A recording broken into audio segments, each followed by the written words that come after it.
In this video, we are breaking down 3 hours of Walking Dead mysteries and theories. Let's get started, starting it off with the wildfire virus and the evidence that the apocalypse was never an accident. In Season 1, Episode 6, titled TS-19, Rick Grimes and his group of survivors finally reach the Centers for Disease Control in Atlanta. They have been running, bleeding, losing people for weeks, and this building represents the last functioning institution of the old world. The last scientist still working inside is a man named Dr. Edwin Jenner. He has been alone for months. His wife, who was also a researcher, turned and he had to put her down. He recorded the entire process on camera. Brain scans showing the wildfire virus shutting down organ after organ, killing her, and then restarting the brainstem with just enough electrical activity to reanimate the corpse. Not as a person, as a thing. An organism running on the most primitive neurological impulses imaginable. Hunger, movement, nothing else. Jenner shows Rick and the group this footage. He explains what the virus does to the brain. He explains that it kills you first completely. Every part of you that makes you who you are dies, and then it restarts just the stem. The part that controls basic motor function. The lights are on, but nobody is home, not even close. But here is where things get interesting, and where the show dropped one of the biggest bombshells in television history, and then just walked away from it for an entire decade. Before Rick and the group escape the CDC, which Jenner has rigged to self-destruct because the fuel for the generators has run out, and the building's decontamination protocol involves a massive thermobaric explosion designed to incinerate every pathogen stored inside, Jenner pulls Rick close and whispers something in his ear. We do not hear what he says. Rick's face goes white. He does not tell anyone what Jenner said. Not Laurie, not Shane, not anyone. For an entire season, this whisper hangs over the show like a ghost. Then in Season 2, Episode 13, beside the dying fire, after Shane dies and reanimates without being bitten, Rick finally tells the group the truth. Everyone is already infected. Every single living person on Earth carries the wildfire virus inside them right now. You do not need to be bitten to turn. You do not need to be scratched. You do not need to come into contact with a walker at all. All you need to do is die. Any death, heart attack, car accident, old age, a fall from a ladder. The moment your brain stops receiving oxygen and your body shuts down, the virus activates and restarts the brainstem. You come back. Everyone comes back. Unless the brain is destroyed before reanimation occurs. Think about what that means for a second. This is not a disease that spreads through bites. Although bites accelerate the process by introducing a massive bacterial infection that kills you faster. This is a pathogen that has already infected every human being on the planet. All 7 billion at the time of the outbreak, simultaneously, without symptoms, without anyone noticing until people started dying and getting back up. No naturally occurring virus in the history of medicine has ever achieved 100% global infection with zero initial symptoms. Ebola kills fast but spreads slowly through direct fluid contact. Influenza spreads fast but never reaches total saturation. HIV took decades to become a global crisis. The common cold, the most contagious pathogen most people encounter, still cannot infect every single person on Earth simultaneously. But the wildfire virus did. Every person, every continent, every age group, all at once, with no one aware it was happening until the dead started walking. The show did not explain this for 11 seasons. The original series ended without ever telling us where the virus came from, how it achieved total planetary infection, or whether there was any hope of a cure. Robert Kirkman, who created the comic book series the show is based on, deliberately refused to reveal the origin. He said the story was about the survivors, not the science. He said the mystery was the point. He even joked once that the virus might have come from a spore that fell from space, which most fans took as a troll answer designed to shut down the question permanently. But then something changed.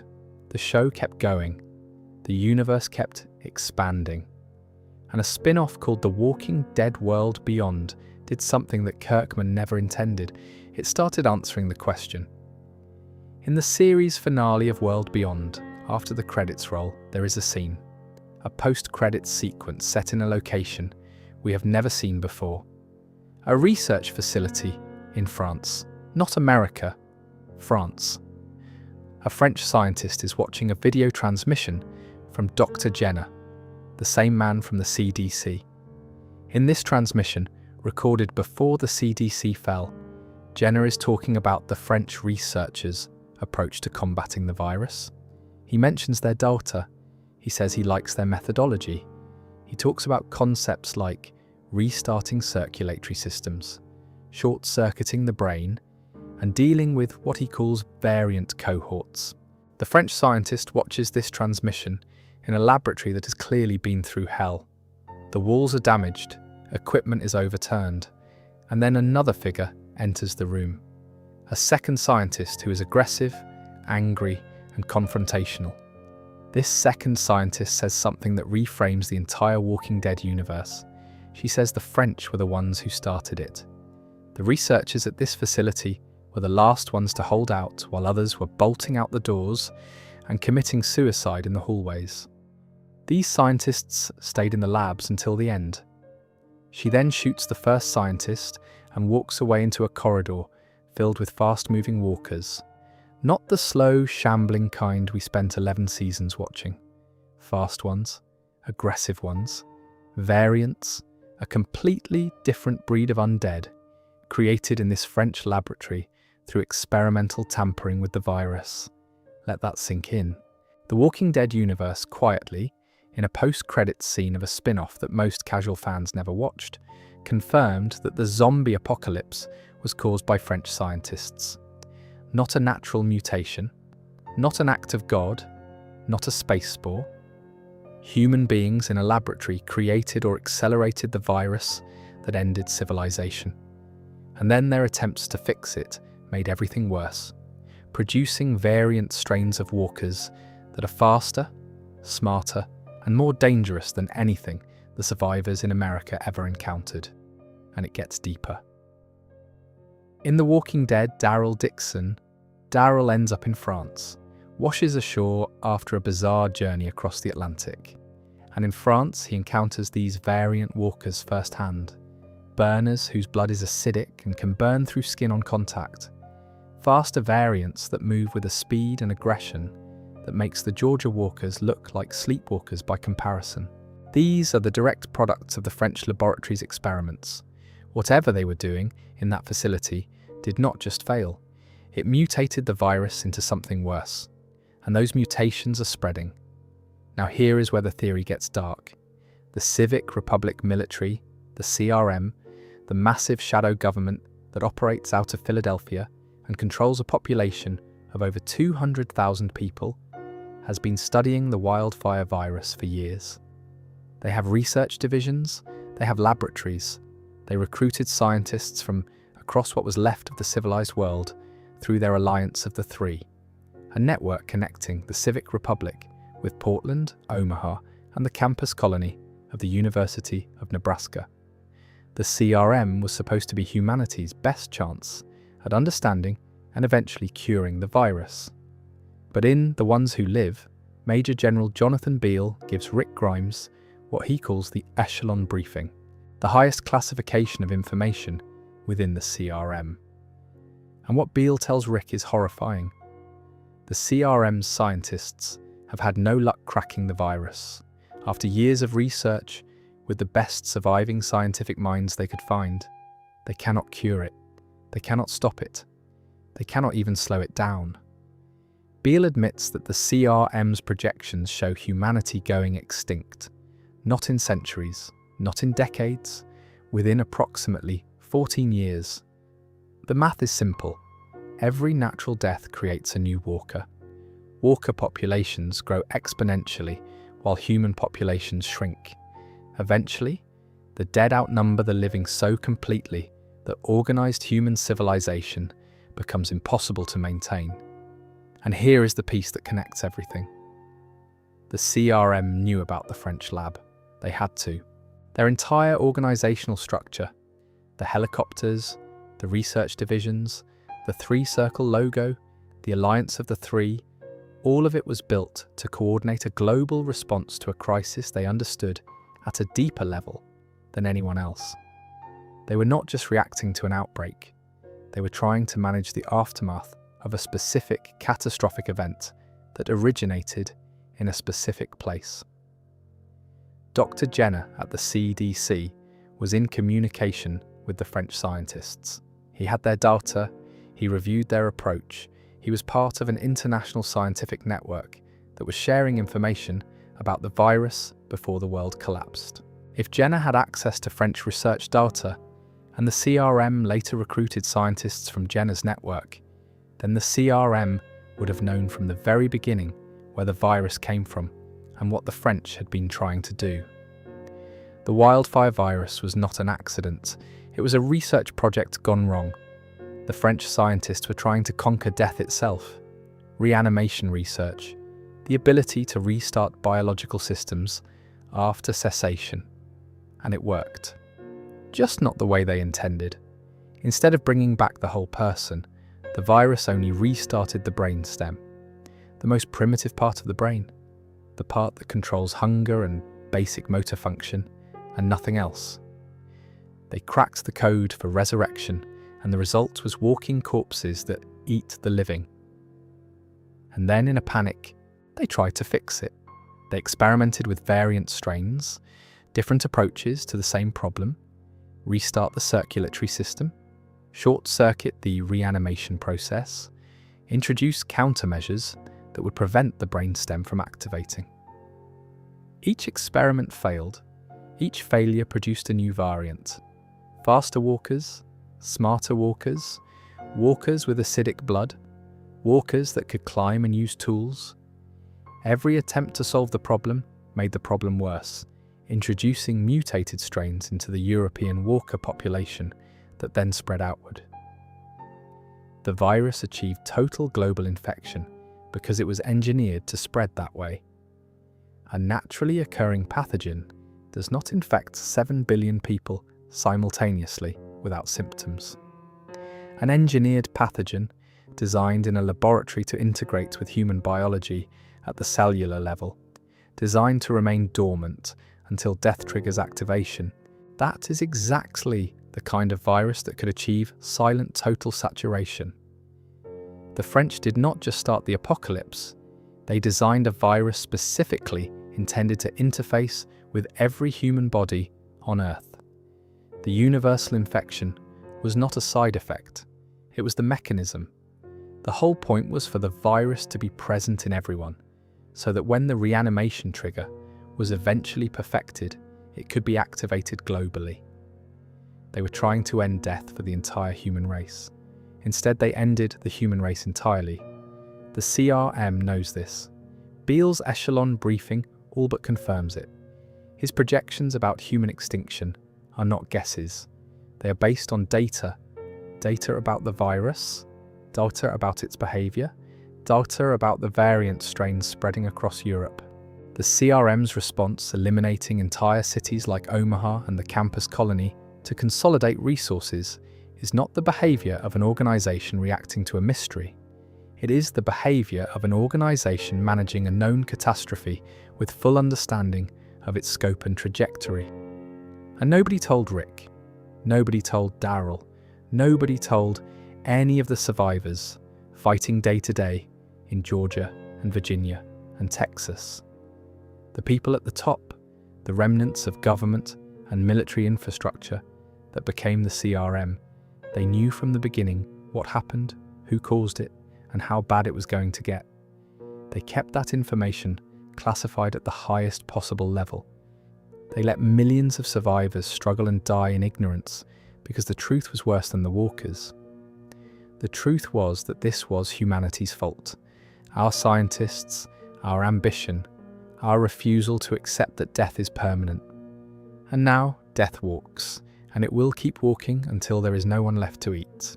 The wildfire virus was never a mystery. It was a cover-up. And the biggest unsolved question in the Walking Dead universe is not where the virus came from. We know where it came from. The real question is who else knew, how long they knew, and how many people died because that knowledge was kept secret. Before we move on, make sure to subscribe if you're enjoying this breakdown. Moving on to Rick Grimes and the evidence that the CRM had him marked as a test subject from the very first episode. Rick Grimes was a sheriff's deputy in King County, Georgia. He was responding to a routine call with his partner, Shane Walsh, when a high-speed pursuit ended with gunfire.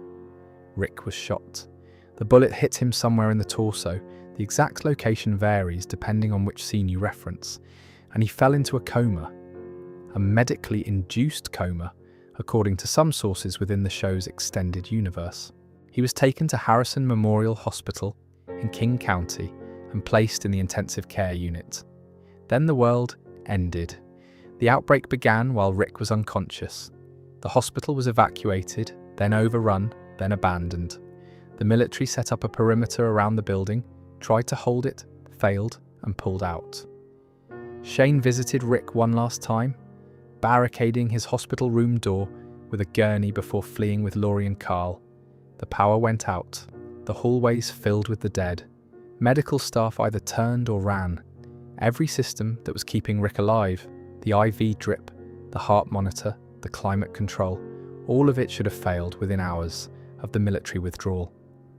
Rick was in that hospital bed for approximately 2 months, alone, in a building full of walkers, with no food, no water, no functioning medical equipment, no one changing his IV, no one monitoring his vitals, no one doing anything to keep a comatose man alive.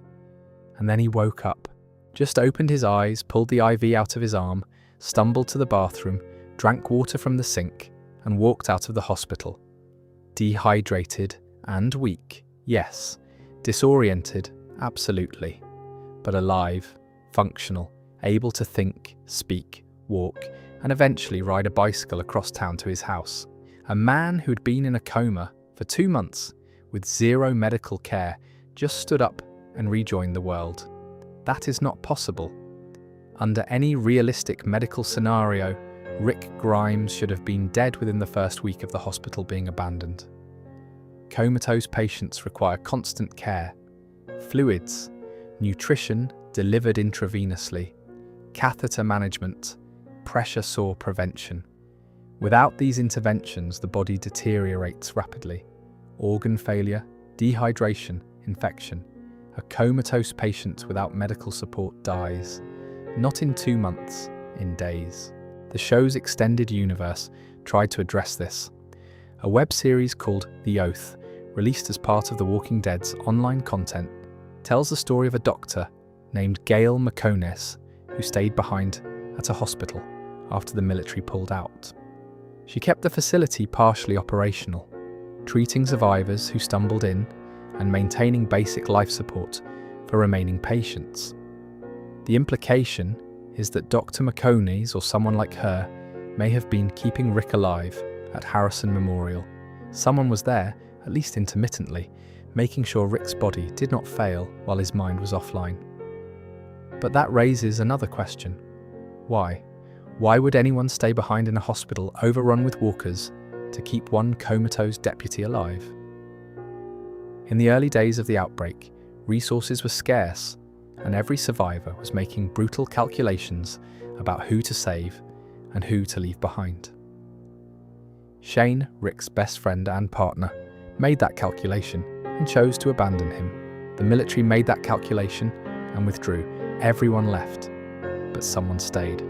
Someone kept Rick's IV running. Someone prevented his room from being breached by walkers. Someone made sure that when Rick Grimes finally opened his eyes, he would be alive to do so. Now let's talk about the helicopter. In the very first episode of The Walking Dead, Days Gone By, as Rick is navigating the post-apocalyptic ruins of Atlanta on horseback, he sees a helicopter fly overhead. It passes between buildings, visible for only a few seconds, and then disappears. Rick follows it toward downtown, which leads him directly into a massive herd of walkers that nearly kills him.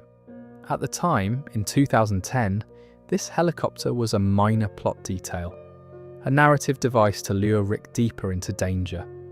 Nobody thought much of it, but years later, the helicopter became the most important symbol in the entire Walking Dead universe.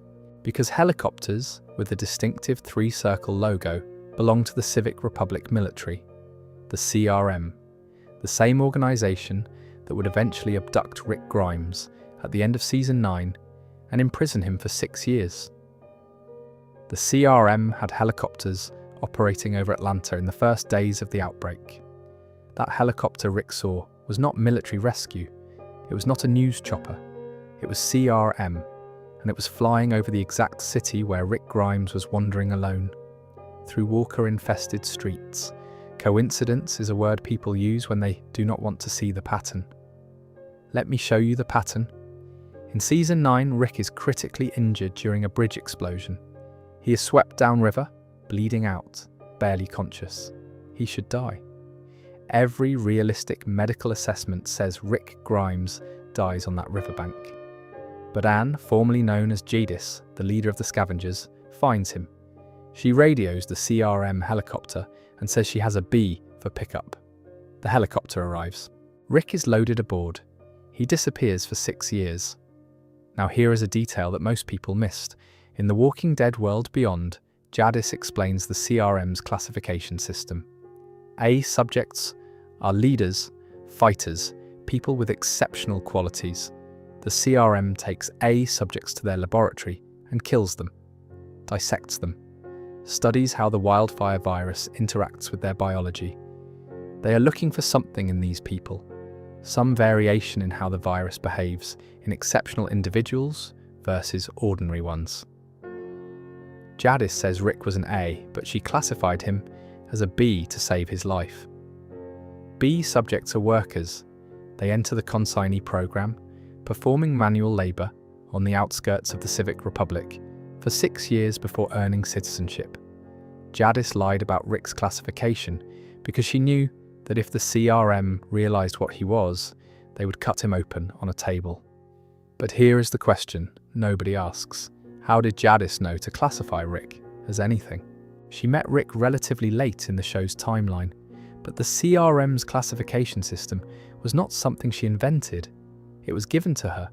She was a supplier, a human trafficker who traded living people to the CRM in exchange for supplies, technology, and protection. She had been doing this for a long time before Rick's group ever found the junkyard. Heath disappeared in Season 7. His car was found outside Jadis's junkyard. The showrunner confirmed that Jadis traded Heath to the CRM. Jadis was running a pipeline, a steady supply of human beings funneled from the Virginia and DC area to the Civic Republic. And she had been doing it long enough that the CRM trusted her with their classification protocols, their radio frequencies, and their helicopter pickup schedules.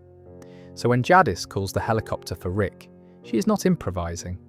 She is executing a process she has performed many times before, and the CRM's immediate response, sending a helicopter within minutes to a specific riverbank in Virginia, tells us something crucial. They had assets in the area. They had response infrastructure ready to go. They were monitoring the region. Now go back to the beginning. The helicopter over Atlanta in Season 1. CRM assets operating in the exact area where Rick Grimes was located during the earliest days of the outbreak. A comatose man surviving 2 months in an abandoned hospital against all medical probability, and then that same man, years later, being specifically targeted for collection by the CRM because he possesses qualities, qualities that their scientists want to study. The theory is straightforward. The CRM knew about Rick Grimes before the show even started.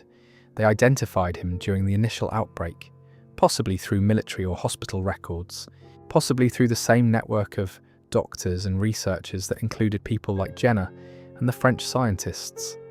They knew Rick was in a coma. They knew the hospital was failing.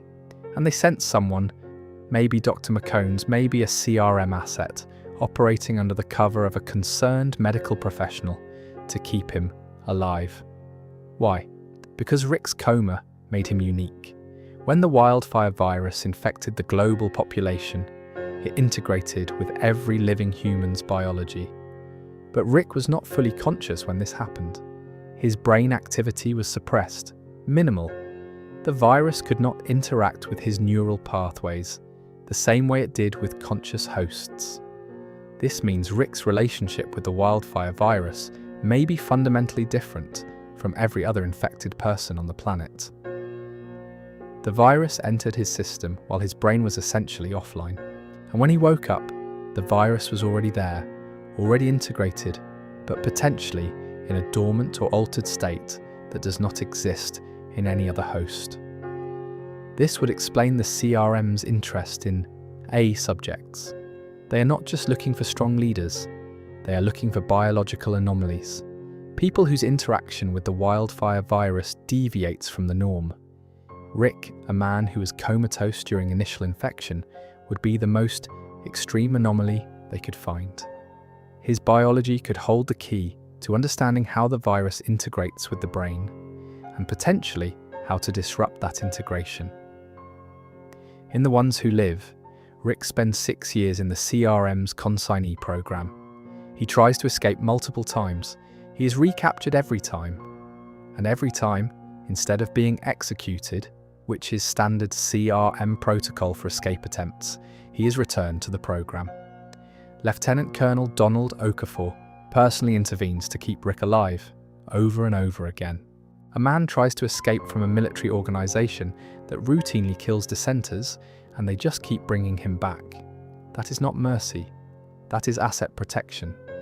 The CRM was not going to let Rick Grimes die because Rick Grimes is too valuable. His biology is too important. His unique relationship with the wildfire virus, forged during those 2 months of unconscious infection, represents a research opportunity that the CRM cannot afford to lose. And here is the truly chilling part.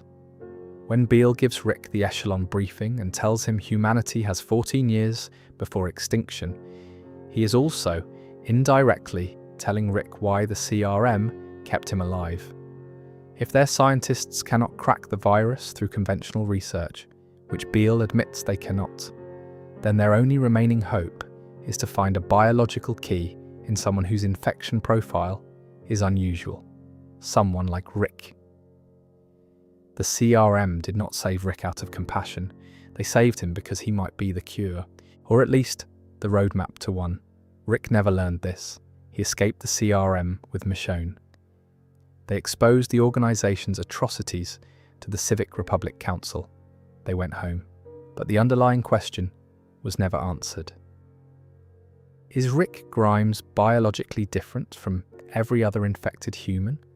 Did his coma create a unique viral profile that could be studied and replicated? And if so, did Rick's escape doom humanity? Did he walk away from the one laboratory that might have eventually used his biology to stop the apocalypse? The CRM was monstrous. They destroyed cities, they killed tens of thousands. They ran a fascist military state that treated human life as a resource to be managed and expended. But they were also the only organization with the infrastructure, the scientists, and the research capabilities to potentially find a cure. Rick and Michonne destroyed the CRM's military leadership. The Civic Republic Council reformed the government and shut down the research programs. And humanity's best chance at understanding the wildfire virus may have been dismantled in the process. Rick Grimes survived a 2-month coma in an abandoned hospital during the end of the world. He survived a gunshot wound. He survived the fall of every community he ever built. He survived the governor, Negan, the Whisperers, and the CRM. He survived being impaled and blown up on a bridge. He survived 6 years of captivity. He is the most durable human being in the Walking Dead universe by an almost absurd margin. And the reason he survived all of it might not be luck or plot armor or protagonist privilege. The reason might be biological. The wildfire virus, which kills everyone else, might be keeping Rick Grimes alive, protecting its most unique host, ensuring that the one human being whose neural infection profile differs from every other person on Earth keeps walking, keeps breathing, keeps surviving, because the virus needs him alive just as much as the CRM did. Rick Grimes is not just a survivor, he is an anomaly, and the CRM knew it from the very first episode. That helicopter over Atlanta was not a coincidence, it was surveillance. And the man who woke up from a coma in an empty hospital was never supposed to wake up alone. Someone was watching, someone was waiting, and they have been following Rick Grimes ever since. Before we move on, make sure to subscribe if you are enjoying this breakdown. Moving on to the variant walkers and the terrifying evidence that the zombies have been evolving since day one. In the very first episode of The Walking Dead, a show that would run for 11 seasons and spawn an entire universe of spin-offs, a little girl picks up a teddy bear. She is shuffling through a gas station parking lot. Her feet drag, her movements are slow, but she bends down, reaches under a car, and picks up a stuffed animal. Then she turns around and we see her face. Half of it is missing. She is a walker, a reanimated corpse, a dead child who retained enough cognitive function to recognize an object from her living life and physically pick it up. That was October 31st, 2010. The very first walker we ever see on The Walking Dead demonstrates behavior that the show would spend the next decade pretending does not exist. In that same pilot episode, days gone by, Rick is holed up with Morgan Jones and Morgan's son Dwayne in a suburban house. Outside, walkers wander the streets, and Morgan's wife, Jenny, who died and turned, keeps coming back to the house. Not just wandering past it, coming to the front door, reaching for the doorknob, trying to turn it. She comes back to her home, to the place where she lived, where her family was, and she tries to open the door. A walker with enough residual memory to return to a familiar location and enough motor skill to attempt operating a doorknob. Episode 1. The very beginning of the entire franchise. The show is telling us from the very first hour that walkers are not mindless, that something remains inside them, some fragment of who they were. In Season 1, Episode 2, Guts, Rick and Glenn are trapped inside a department store in downtown Atlanta. Outside, a massive herd of walkers has gathered, and one of them picks up a large rock and uses it to smash through the glass doors. A walker using a tool, a blunt instrument, applied with enough force and precision to break through a barrier. This is not a random flailing motion, this is problem solving. The walker identified an obstacle, identified an object that could overcome that obstacle, and used it effectively. In that same episode, walkers are shown climbing over a chain-link fence, not stumbling into it and falling over the top, climbing it, using their hands and feet to scale a vertical barrier that should have been impossible for a creature with no higher brain function. These behaviours appeared in the first 2 episodes of The Walking Dead, and then vanished for nearly a decade. From Season 2 onward, walkers became slow, stupid, predictable. They shambled, they groaned, they followed noise and movement, but they did not pick up objects. They did not turn doorknobs. They did not climb fences or return to familiar locations with any consistency. The terrifying intelligence shown in Season 1 simply disappeared. The real-world explanation is well documented. Frank Darabont, who directed the pilot and served as the original showrunner, wanted walkers to retain some intelligence. He envisioned zombies with residual memories, capable of rudimentary tool use and problem solving. He wanted them to be genuinely scary, not just obstacles to be mowed down. But Darabont was fired by AMC after Season 1 due to budget disputes and creative disagreements. His replacement, Glenn Mazzara, took the show in a different direction. Under Mazzara and subsequent showrunners, walkers became the slow, dumb, interchangeable threats that defined the middle seasons. The intelligent zombie concept was abandoned, the franchise moved on, and fans were left with an unresolved inconsistency that the show ignored for years. Until season 11, episode 19, an episode literally titled Variant. Aaron, Jerry, Lydia and Elijah are travelling from the Commonwealth back toward Alexandria. They make camp for the night, and during the night, walkers begin behaving in ways that none of them have ever seen. Walkers that are more alert, more aware, more aggressive. Walkers that track them deliberately instead of stumbling upon them by accident. Aaron initially assumes these are Whisperers, the group of survivors who wore walker skin masks to move among the dead. He grabs one of the attackers and tries to rip off what he thinks is a mask. It is not a mask. The skin comes off and reveals a skull underneath. A real walker skull. This is not a human pretending to be a zombie. This is a zombie that was acting like it had human intelligence. The variant walker in this episode climbs a wall. It opens a gate latch, releasing an entire herd into the area where Aaron's group is hiding. It picks up a rock and attempts to use it as a weapon. It ascends a ladder. It wrestles with obstacles in a way that suggests awareness and intent rather than random stumbling. And when Aaron kills it, the show confirms, through his horrified reaction, that this is real. The walkers are changing. Aaron says something in this episode that is easy to miss but critically important. He says he has heard stories about walkers like this. Walkers that can climb walls and open doors. He always assumed they were just stories, rumours, the kind of campfire tales survivors tell to scare each other. But they were not stories. They were field reports from other survivors who encountered variant walkers and lived to describe them. The variants have been out there the whole time, rare, scattered, but present, and nobody believed the people who saw them.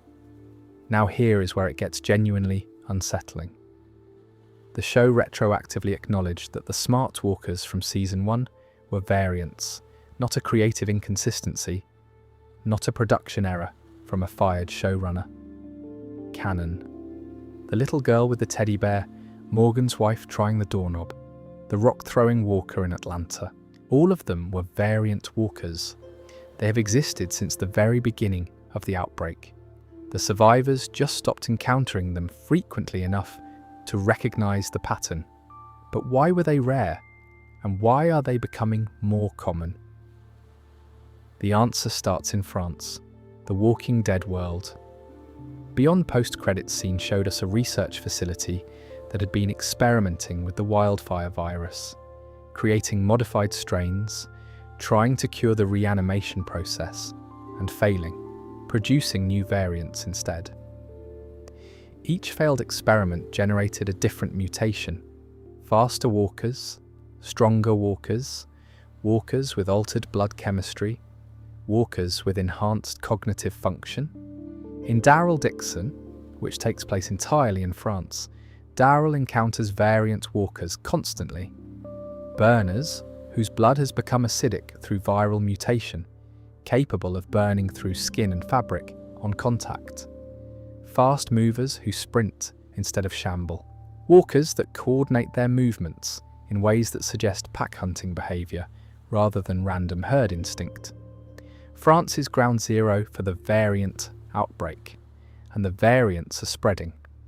But here is the critical detail. Variants existed in Georgia in season 1.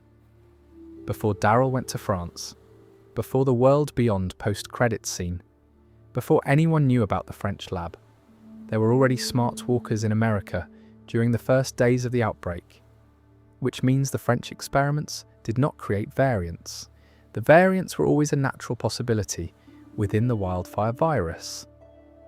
What the French did was accelerate the process, amplify it, create concentrated pockets of variant strains that are now radiating outward across Europe.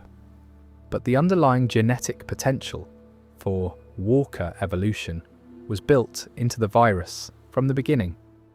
The wildfire virus mutates, it adapts, it evolves.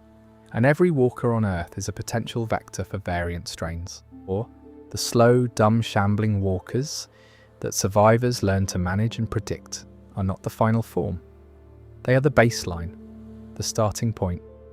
And over time, through natural viral mutation, through environmental factors, through whatever mechanism drives the wildfire virus to adapt, some of those baseline walkers are going to become something else. Something faster, something smarter, something that remembers.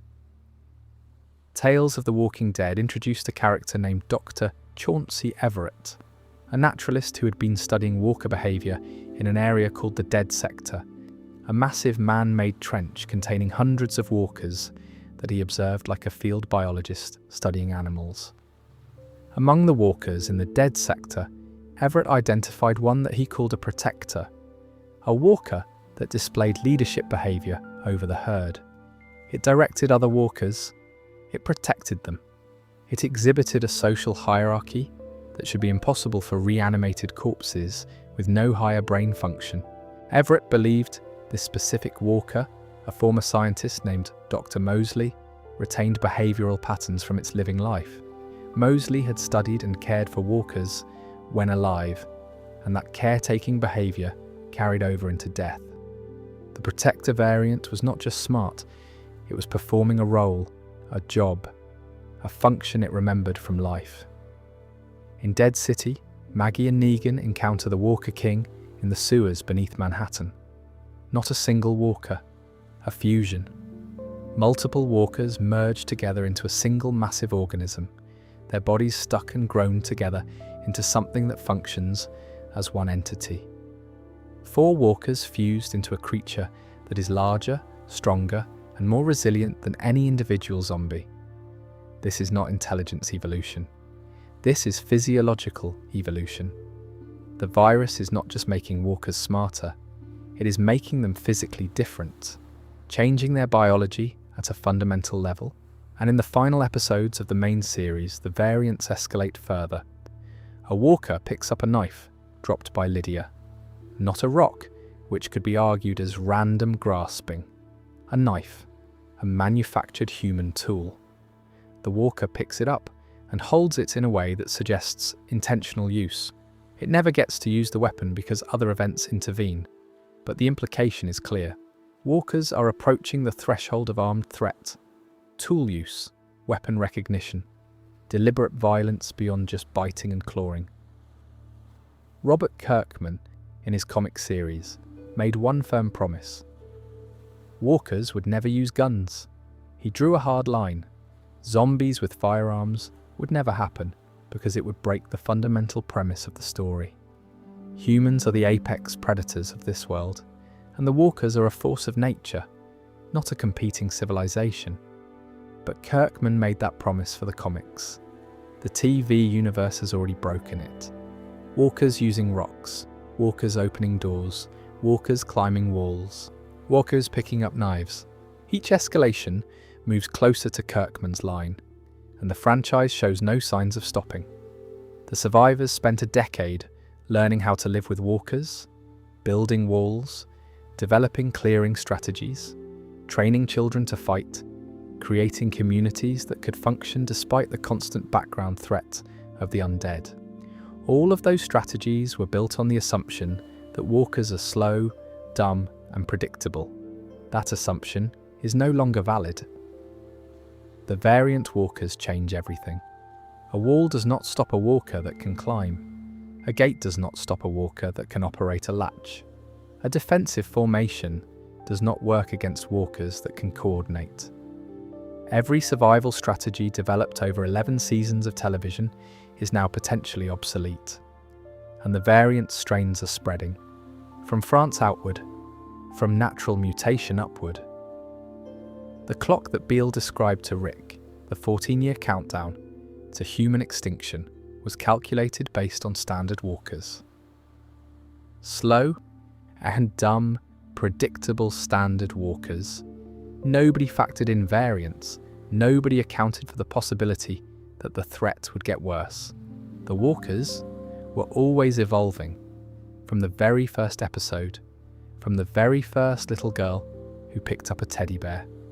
The survivors were just too busy fighting each other to notice, and by the time Aaron ripped the skin off that variant's face in Season 11 and realised what he was looking at, the evolution had been happening for over a decade, quietly, steadily, in scattered pockets around the world, waiting for the moment when the variants outnumber the baseline walkers and the rules change permanently.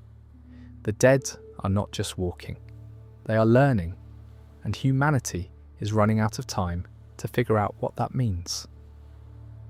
Before we move on, make sure to subscribe if you are enjoying this breakdown. Moving on to one of the most frustrating, unsolved mysteries in the entire franchise, the disappearance of Heath and the enigma of the PPP card. Heath was introduced in Season 5 as a member of the Alexandria Safe Zone. He was a supply runner, one of the original Alexandrians who'd been going beyond the walls to gather resources since before Rick's group arrived. He was smart, capable, and had survival skills that rivaled anyone in Rick's crew. He went on runs with Glenn. He participated in the assault on the Saviour outpost. He was being developed as a significant character with real depth and purpose in the story. And then in Season 7, Episode 6, titled Swear, Heath went on a supply run with Tara Chambler. They crossed a bridge. They encountered a herd of walkers. In the chaos, Heath and Tara were separated. Tara was swept off the bridge by walkers and washed ashore near the Oceanside community, where she spent the episode dealing with a group of women who had been hiding from the Saviours. When Tara eventually made it back to Alexandria, Heath was gone. His RV was found abandoned near a bridge. There were walker tracks everywhere. His glasses were on the ground, and that was it. Heath vanished from the show. Season 7, he was never seen again. Not in Season 8, not in the war with Negan, not in the years that followed, not in the Commonwealth arc, not in the series finale. For 5 entire seasons, one of Alexandria's key characters simply did not exist anymore. But there was one clue. At the site of Heath's disappearance, Tara found a card. A small card with 3 letters written on it. P, P, P. Nothing else, no explanation, no context, just 3 letters on a card found where a man vanished. The show never explained what P, P, P means. The card appeared, the audience noticed it, and the writers moved on as if it had never happened. For years, fans theorized. Was PPPP an acronym? A code? A reference to a group or organization? The initials of a person? Nobody knew. The show refused to address it. Then in Tales of the Walking Dead, the anthology spin-off, a PPP card appeared again. This time, it was found among the belongings of a character named Darvin, an amnesiac survivor with possible ties to the CRM. The card was identical to the one found at Heath's disappearance site. Same letters, same format. A second PPP card connected to a different character in a different location, suggesting that PPP is not a random occurrence, but part of a system. A classification, a tracking method, something used by an organization that operates across multiple locations and timelines. Showrunner Angela Kang eventually addressed Heath's disappearance in an interview, though not in the show itself. She confirmed that Heath was taken by Jadis and traded to the CRM in exchange for supplies. This aligns with everything we know about Jadis's operation. She was running a human trafficking pipeline from her junkyard, capturing or luring survivors, and selling them to the CRM's helicopter pickup system. She classified people as A or B based on their perceived value and handed them off. Heath was one of her victims, but the fact that this was confirmed in an interview and not in the actual show is itself a mystery. Why would the writers create a disappearance arc for a character, plant a cryptic clue in the form of the PPP card, and then never resolve it on screen? The answer, unfortunately, is partly real-world logistics. The actor who played Heath, Corey Hawkins, left the show to star in the Fox series 24 Legacy. His schedule made it impossible to film a proper exit. The writers could not bring him back, so they left his departure open-ended. But the PPP card was a deliberate choice. Someone in the writer's room decided to plant that clue, knowing that it would generate theories and speculation. And when the second card appeared in Tales of the Walking Dead years later, it confirmed that the writers had not forgotten about it. They were building something. They just never finished building it. So what does PPP stand for? The most widely accepted theory is that PPP refers to a CRM processing protocol, a classification or intake system used when Jadis delivered human assets to the helicopter. Think about how a large organization manages logistics. You do not just hand people over at random. There is paperwork, documentation, tracking numbers. The CRM is a military organization with a complex bureaucratic infrastructure. They would absolutely have intake forms, classification codes, and processing protocols for the humans being delivered to them. PPP could stand for Processed Person Protocol, or Pickup Point Procedure, or any number of bureaucratic acronyms. The specific words matter less than what the system represents. The CRM was tracking the humans Jadis traded. Each one was catalogued, classified, and entered into a system. The PPP card was Heath's intake documentation, his proof of sale, the receipt that confirmed he had been transferred from Jadis's custody to the CRM's. If that is the case, then Heath entered the CRM's consignee program, the same system that later held Rick Grimes for 6 years. Consignees perform labour on the outskirts of the Civic Republic, building infrastructure, clearing walkers, doing the dangerous work that citizens do not want to do. After 6 years, they earn citizenship and are allowed into the hidden city. Heath disappeared in approximately year 5 or 6 of the outbreak. The consignee program takes 6 years. If Heath completed his term, he would have become a citizen of the Civic Republic roughly around the same time Rick was going through the program. They may have been in the same system simultaneously, without ever knowing it. 2 men from Alexandria, both taken by the CRM, both grinding through the same labour program, separated by bureaucratic classification and the vast geography of the Civic Republic. And here is the part that keeps fans up at night. Rick eventually escaped the CRM and went home, but Heath never did. There is no indication that Heath ever made it out. No mention of him in The Ones Who Live. No reference to his fate in the series finale. For all we know, Heath is still inside the Civic Republic, alive, a citizen, living a relatively normal life inside a hidden city, while his friends in Alexandria spent years mourning him and fighting wars he never knew about. Or he is dead. The CRM killed people regularly. Consignees who caused problems were eliminated. Entire Allied cities were destroyed when they became inconvenient. If Heath resisted, if he tried to escape the way Rick did, but lacked Rick's exceptional durability, the CRM would have disposed of him without a second thought. His body would be in an unmarked grave somewhere outside Philadelphia, and no one would ever know.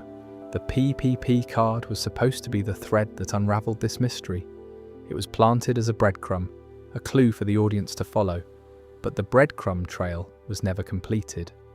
The show moved on, the spin-offs moved on, and Heath, a capable, intelligent survivor who was taken from his community by a human trafficker and sold to a shadow government, remains one of The Walking Dead's most frustrating loose ends.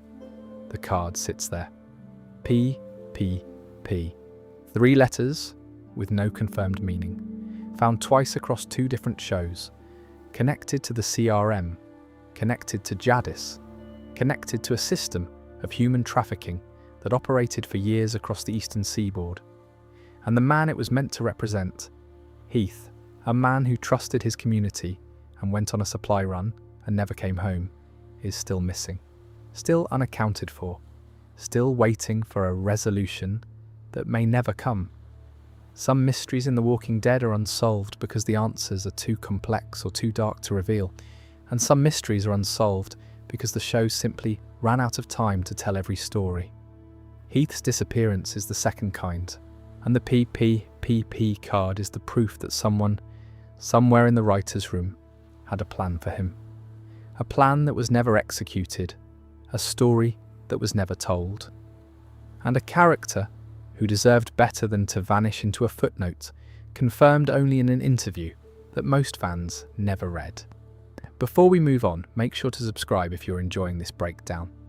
Moving on to the Governor, and what he was really doing with those fish tanks full of severed walker heads.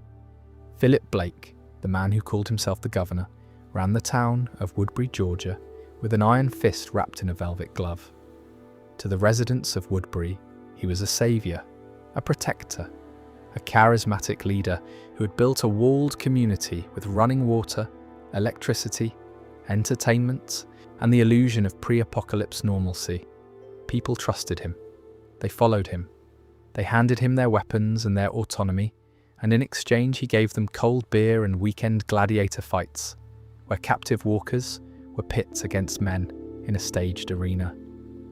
But behind the public performance, behind the speeches and the smiles, and the carefully maintained image of benevolent governance, the Governor had a room, a private room in his apartment that no one was allowed to enter. And inside that room, illuminated by the soft blue glow of aquarium lights, were rows of glass tanks, 3 rows, stacked neatly. And inside each tank was a severed walker head, still animated, still moving, jaws snapping silently behind the glass, eyes tracking movement, mouths opening and closing in a perpetual, chewing motion directed at nothing. The show reveals this in Season 3, Episode 3, Walk With Me. Andrea and Michonne have been brought to Woodbury after being found in the woods. The Governor is showing them around, playing the gracious host. That same evening, after settling in for the night, the Governor walks past Rowan, a woman lying naked in his bed, and enters the private room. He sits in a chair, he sips whiskey, and he stares at the tanks, not with horror, not with disgust, not even with fascination, with calm, familiarity, routine. This is something he does every night. This is how he winds down. Most viewers interpreted this scene as evidence that the Governor is a psychopath, a man who collects trophies from his kills, a serial killer mentality applied to the apocalypse. And that reading is not wrong. The Governor is absolutely a psychopath, but it is incomplete. It does not explain why he kept the heads alive. A trophy collector would mount them on walls or keep them in jars. The Governor kept them animated, in water, preserved, and he watched them. Here is the detail that reframes the entire scene. In that same season, the Governor has another secret. He is keeping his daughter, Penny, who has turned into a walker, chained in a back room. He brushes her hair, he sings to her, he holds her carefully, making sure she cannot bite him but close enough to approximate the embrace of a father and daughter. The Governor believes Penny is still in there. He believes his daughter, the real Penny, the human child who loved him and needed him, is trapped inside the walker's body. He thinks reanimation preserved something of the person, and he is looking for proof. Milton Mamet, the Governor's chief scientist and advisor, was conducting experiments for this exact purpose. In Season 3, Episode 7, when the dead come knocking, Milton runs an experiment on a man named Mr. Coleman. Coleman is elderly, dying of prostate cancer, and has volunteered to be a test subject. Milton plays music for him, asks him to raise his hand in response to statements about his identity and family, establishing a baseline of conscious behaviour. The plan is to repeat these same prompts after Coleman dies and reanimates, to see if the walker retains any trace of the man's memories or personality. Andrea, who is assisting with the experiment, tells Milton this is pointless. When they turn, they become monsters. That is all. There is no conscious mind. But Milton insists on trying. Coleman dies. They strap him to the bed. He reanimates. Milton plays the music, asks the questions, and the walker moves its hand. Milton interprets this as a response. He reaches to undo the arm restraint, convinced that some fragment of Coleman's consciousness survived. The walker lunges. Andrea stabs it in the head. The experiment ends in failure. But here is what matters. Milton did not conceive this experiment independently. He was working for the governor. The governor funded this research. The governor provided the resources, the space, and the authority for Milton to conduct these tests. Because the governor needed to know. He needed scientific proof that Penny was still alive inside her walker body, that his daughter was not gone. That reanimation was not the end of consciousness, but merely its imprisonment. The fish tanks were not trophies, they were a research library. The governor was watching those severed walker heads every night, studying them, looking for patterns, looking for variations in behaviour, looking for any sign, any flicker, any anomaly that would suggest the walkers retained some fragment of their living identity. He was running his own private experiment in parallel with Milton's official research. Each head in those tanks was a data point, a sample, a subject in an ongoing observational study conducted by a man with no scientific training but an overwhelming emotional need to believe that death was not permanent. Think about the specific heads in those tanks. Michonne's pet walkers were among them. These were walkers whose arms and jaws had been removed, rendering them harmless, and who had been used as camouflage to mask Michonne's living scent from other walkers. The governor took those walkers from Michonne and added them to his collection. Why? Because Michonne had discovered something extraordinary about walker behaviour. By removing the threat response, by disabling the jaw and the arms, the walkers became docile, controllable. They followed Michonne, they moved with her. They existed in a state that was neither aggressive predation nor complete dormancy, something in between. The governor saw this and recognised its significance. If walkers could be modified to exist in a non-aggressive state, if their behaviour could be altered through physical intervention, then perhaps further modification could restore more complex behaviours. Perhaps the right intervention could wake Penny up, could bring her back, could transform a walker from a mindless predator into something closer to the person it used to be. He was not just staring at those tanks, he was searching for his daughter. Every night, in every pair of dead eyes behind every pane of glass, looking for the moment when one of them would show recognition, show memory, show anything that would prove the person was still inside. And when Michonne found the tanks and destroyed them, when she killed Penny in front of him, she did not just murder the governor's daughter, she annihilated his entire research program. Months of nightly observation, data he had been collecting in his mind, patterns he thought he was recognizing, progress he believed he was making toward understanding the nature of reanimation. Gone. Shattered glass and dead heads on the floor, and Penny's body with a sword through her brain. That is why the governor broke, not just from grief, from the destruction of hope, from the annihilation of the only thing keeping him sane.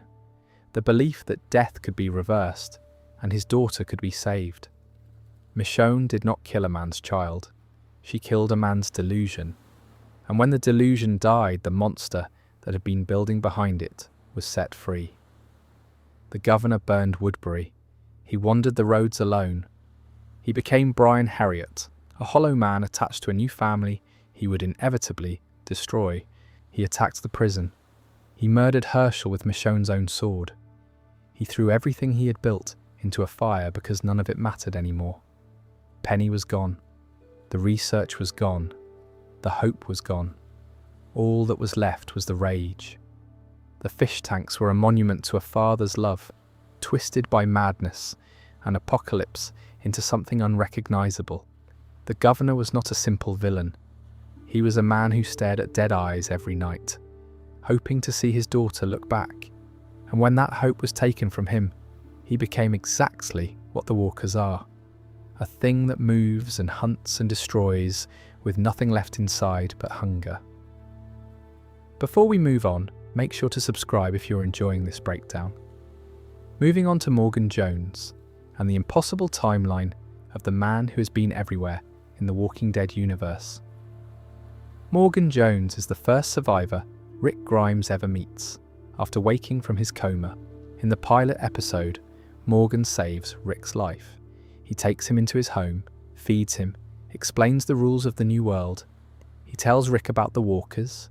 He tells him about the bites. He gives Rick the foundational knowledge that will keep him alive for over a decade.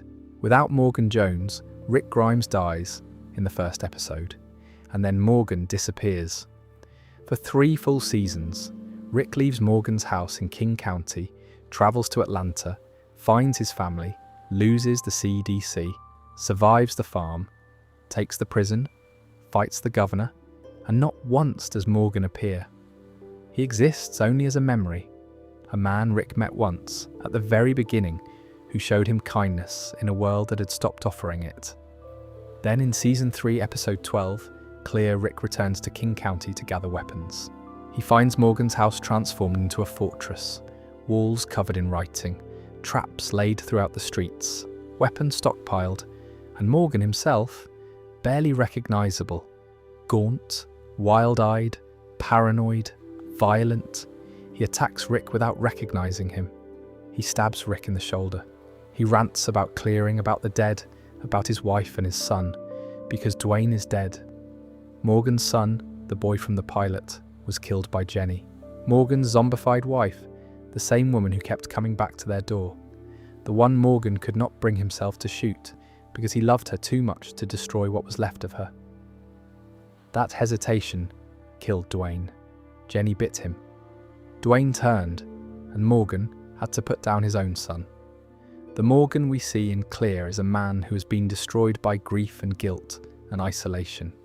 He has been alone for years, talking to no one, building traps, writing on walls, killing every walker that wanders into King County, clearing them one by one, an endless, pointless task that he repeats every day because it is the only thing that keeps the madness from consuming him entirely.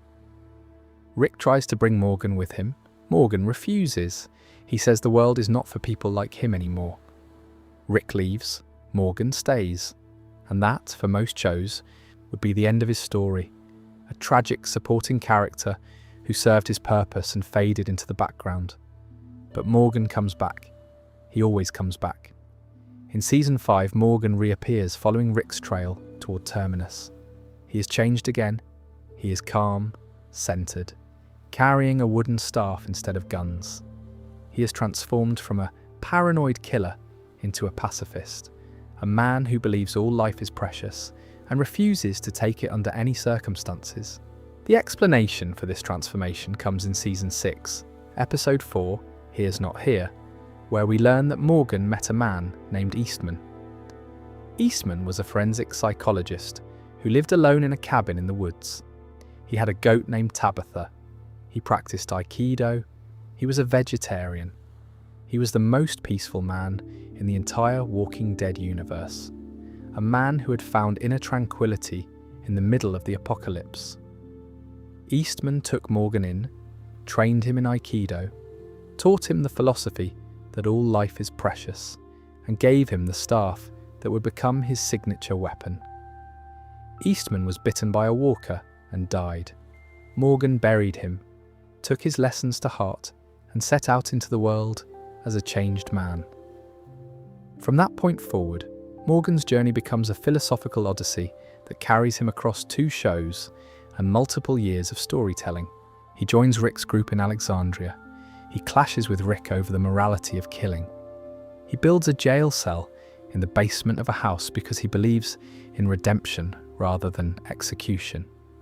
He saves a wolf, one of the savage attackers who raided Alexandria, because he believes even the worst people can change. That decision has consequences. The wolf kills people before eventually, improbably, having something like a change of heart himself. Morgan's pacifism is tested and retested and tested again, and then, in one of the most unusual narrative moves in television history, Morgan leaves The Walking Dead entirely and crosses over into Fear the Walking Dead. In Season 4 of Fear, Morgan appears in Texas, having walked from Virginia across multiple states. He arrives alone, carrying his staff, and joins a new group of survivors led by Madison Clark's children, Alicia and Nick. Morgan becomes the central character of Fear the Walking Dead from this point forward, effectively taking over the show and redefining its direction. But here is where Morgan's timeline starts breaking the rules. Fear the Walking Dead began as a prequel. It started before the outbreak. Its early seasons depicted the fall of civilization in Los Angeles. Characters like Madison, Nick, Alicia, and Strand experienced the very beginning of the apocalypse. Events that happened while Rick was still in his coma. Fear's timeline was always slightly behind the main show's timeline. When Morgan crossed over, the timelines had to be synchronized. Fear jumped forward. Characters who should have been in an earlier period of the apocalypse were suddenly operating in the same time frame as Rick's group. Morgan, who was established in Virginia in the main show, was now in Texas in the spin-off, and the transition was jarring. Morgan walked from Virginia to Texas, alone, through walker-infested territory, across hundreds of miles, and arrived healthy, functional, and ready to lead a new group of survivors.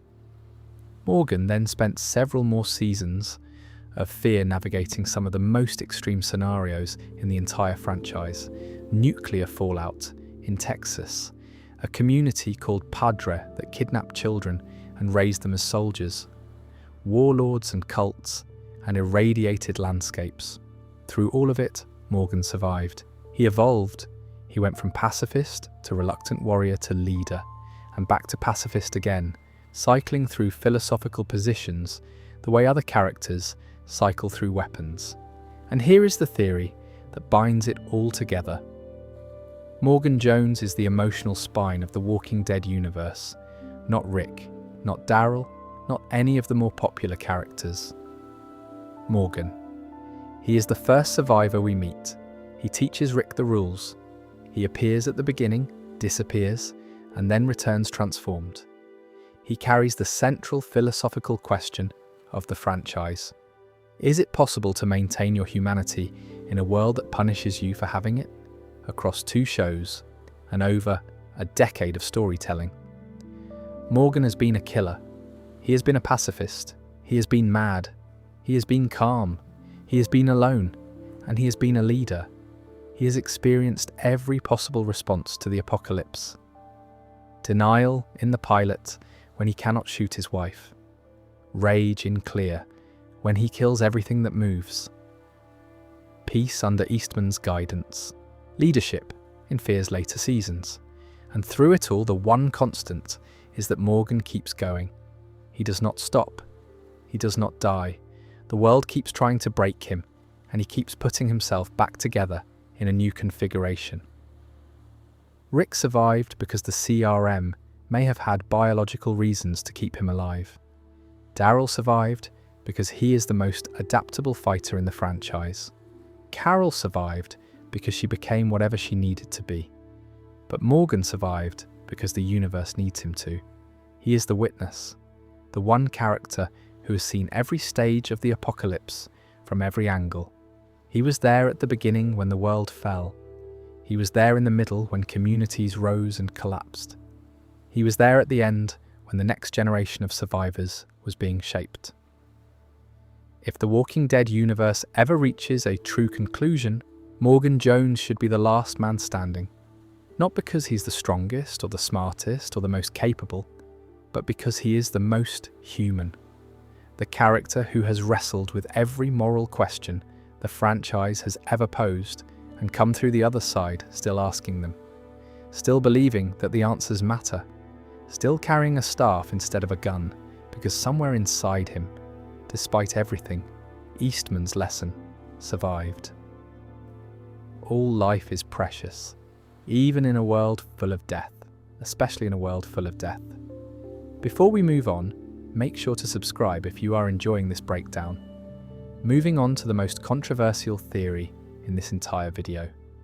The Whisperers were not the villains. They were right, and the show proved it. Alpha's real name was never fully revealed in the show. She was just Alpha, the leader of the Whisperers, a woman who abandoned everything that civilization had built, stripped away her identity, her name, her past, and led a group of survivors who wore the skinned faces of the dead as masks. They walked among the walkers. They lived as nomads. They had no walls, no buildings, no permanent settlements. They moved with the herds, using the dead as camouflage and weapon and shield. When Alpha first appeared in Season 9, she was presented as a monster. A woman who murdered dissenters, who forced her followers to abandon their children, who decapitated 10 people and mounted their heads on pikes as a warning.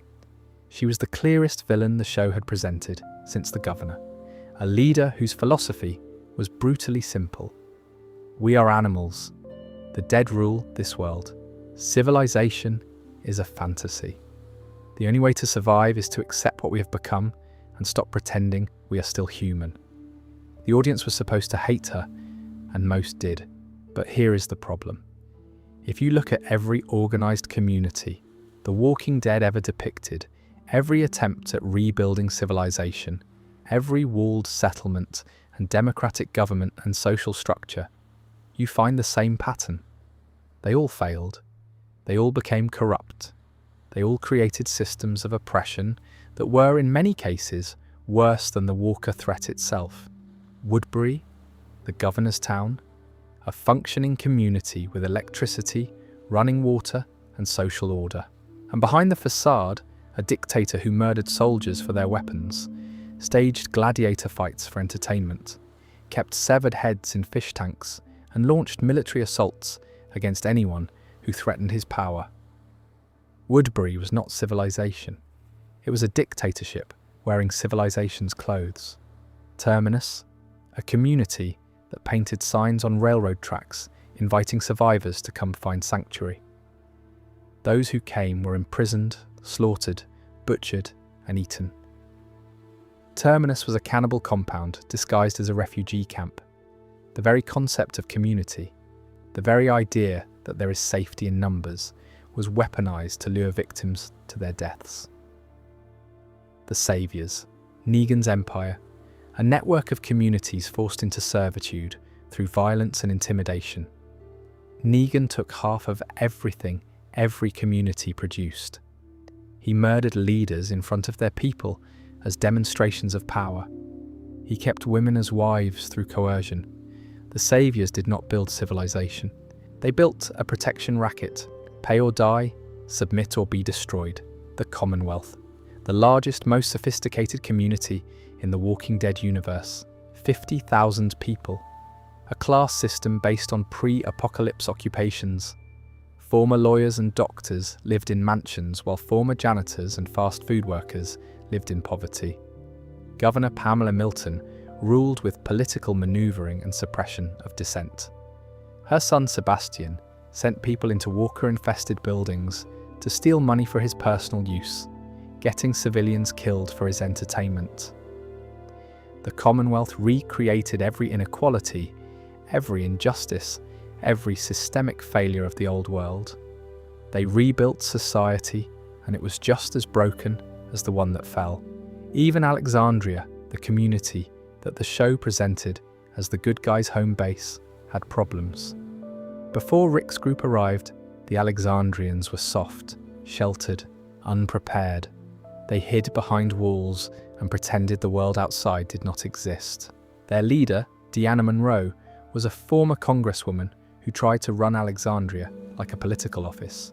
She assigned jobs. She held interviews. She created a system of governance that would have been reasonable in Washington, D.C., but was dangerously naive in a world where the dead walk.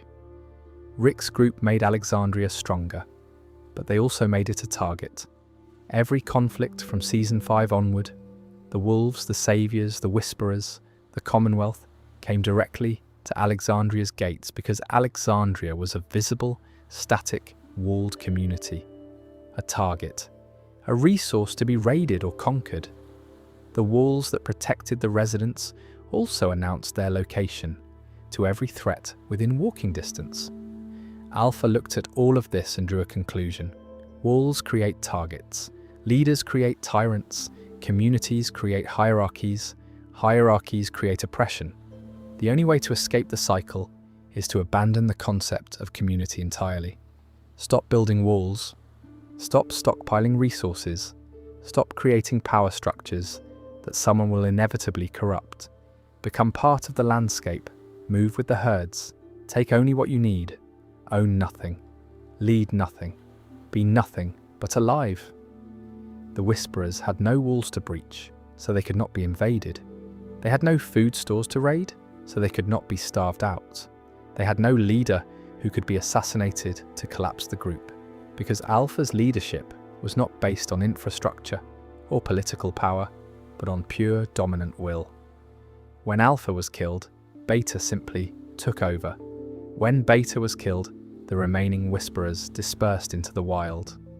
They could not be destroyed because there was nothing to destroy. No buildings, no systems, no civilization. Just people wearing dead skin, walking among the dead, existing in the only state that the apocalypse could not take from them. The Whisperers' philosophy was not insane. It was logical, horrifying, yes, cruel, absolutely. Alpha enforced her rules through violence and terror. She murdered Francis for breaking emotional discipline. She forced her followers to abandon babies who cried too loudly because the noise would attract walkers. She drew borders with severed heads. She was a monster by any pre-apocalypse moral standard. But she was right about one thing. Every community that tried to rebuild the old world failed. Every single one. Woodbury, Terminus, the Saviours, the Commonwealth, even Alexandria, which survived, only did so through constant warfare and the sacrifice of dozens of people who died defending those walls. The cost of civilization in the Walking Dead universe is measured in blood, and the communities that paid the most blood were the ones that tried the hardest to pretend the world had not changed. The Whisperers accepted the change. They did not fight it. They did not build walls against it. They became part of it, and while that transformation cost them their humanity, it also gave them something no other group achieved. Sustainability. The Whisperers could have existed indefinitely, moving with the herds, taking what they needed, losing members to the occasional walker attack, but never facing the existential threats that destroyed every walled community in the show. Alpha said, "The dead rule this world." She said the living are just guests. She said civilization was a lie people told themselves to avoid facing the truth. And the show, through 11 seasons of proving that every civilized community is eventually corrupted, conquered, or destroyed, quietly agreed with her. The Whisperers were not wrong. They were just too honest about what surviving the apocalypse actually requires. The real question is not whether Alpha's philosophy was correct. It is whether correctness justifies the cost. Can you accept being right if being right means wearing the faces of the dead? Can you accept survival if survival means abandoning your humanity? The Walking Dead spent 11 seasons asking this question through every character, every community, every conflict. And the answer it arrived at in the series finale was a compromise. Build communities, maintain walls, but never forget what is outside them. Never forget that the walls can fall. Never forget that civilization is not a right. It is a privilege, earned daily, defended constantly, and never, ever guaranteed. Alpha knew this. She just refused to pay the price of pretending otherwise. And somewhere in the wasteland, the few remaining Whisperers who survived the war are still walking among the dead, still wearing their masks, still proving, day after day, that the simplest survival strategy in the Walking Dead universe is the one that looks the most like death. Before we move on, make sure to subscribe if you're enjoying this breakdown. Moving on to Terminus, the tainted meat question, and the mystery of whether eating the infected can kill you. Terminus looked like salvation. Railroad tracks leading to a gated community with hand-painted signs that read, "Sanctuary for all, community for all. Those who arrive, survive." After months of wandering in the wilderness following the fall of the prison, the survivors of Rick's group made their way to Terminus one by one. Glenn and Maggie, Abraham and Rosita, Sasha and Bob. They followed the signs. They believed the promise. And when they arrived, they were greeted by a woman named Mary, who offered them food cooked on a grill. It was human meat. The food Mary was cooking was people. Terminus was a cannibal compound run by a man named Gareth and his family. They had originally established the community as a genuine sanctuary, but were brutally assaulted by a group of raiders who occupied the facility, raped and tortured the residents, and turned them into something inhuman. When Gareth and his people eventually retook Terminus, they adopted the predatory philosophy that had been used against them. If the world was full of predators and prey, they would be predators. They lured survivors to Terminus with the promise of safety, imprisoned them in boxcars, slaughtered them in a killing floor designed with the efficiency of an industrial meat processing plant, and ate them. Rick's group escaped Terminus in a blaze of chaos during the Season 5 premiere. But that was not the end of the Terminus cannibals. Gareth and a handful of survivors tracked Rick's group through the wilderness. They ambushed Bob Stuckey in the woods, outside a church where the group was sheltering. They knocked him unconscious, amputated his left leg, cooked it over a fire, and ate it in front of him while he was awake. And then Bob laughed, a strange, desperate, almost hysterical laugh. And through the laughter, he told them what they had just done. He had been bitten by a walker in the food bank earlier that day. He was infected. He was going to die and turn within hours regardless of what they did to him. And they had just eaten his leg. His infected leg. His tainted meat. Bob screamed it. Tainted meat. Tainted meat. Over and over. And the Terminus survivors panicked. They spat out what they were chewing. They retched. They argued among themselves about what this meant. Could they be infected? Could eating the flesh of a bitten person transmit the virus in a different way? Was the cooked meat safe? Was the infection passed through consumption? The show never answered this question. The Terminus cannibals died shortly after this scene, killed by Rick's group in a brutal ambush inside the church. They never showed symptoms of infection from eating Bob's leg. But they also did not survive long enough for symptoms to appear if the infection had a longer incubation period. The question was left completely open. Could you get infected by eating an infected person? Here is what makes this question so maddening. We already know that everyone is infected. Every living person carries the wildfire virus. It is dormant, it does not cause symptoms, it activates only upon death. So in a technical sense, all human meat is tainted. Every person the Terminus group ever consumed was carrying the wildfire virus inside them. And Gareth's people were fine. They ate infected human flesh for months, possibly years, with no ill effects. But Bob was different. Bob had been bitten. The bite introduces a secondary bacterial infection on top of the already present wildfire virus. This secondary infection is what kills bite victims within 24 to 48 hours. It causes fever, sepsis, organ failure. The wildfire virus then activates upon death and reanimates the body. So Bob's meat was not just carrying the dormant wildfire virus that all humans carry, it was also carrying the active secondary infection from the bite. Bacteria, pathogenic organisms that were actively destroying Bob's tissue at the time his leg was removed. Could cooking the meat kill the bacteria? Possibly.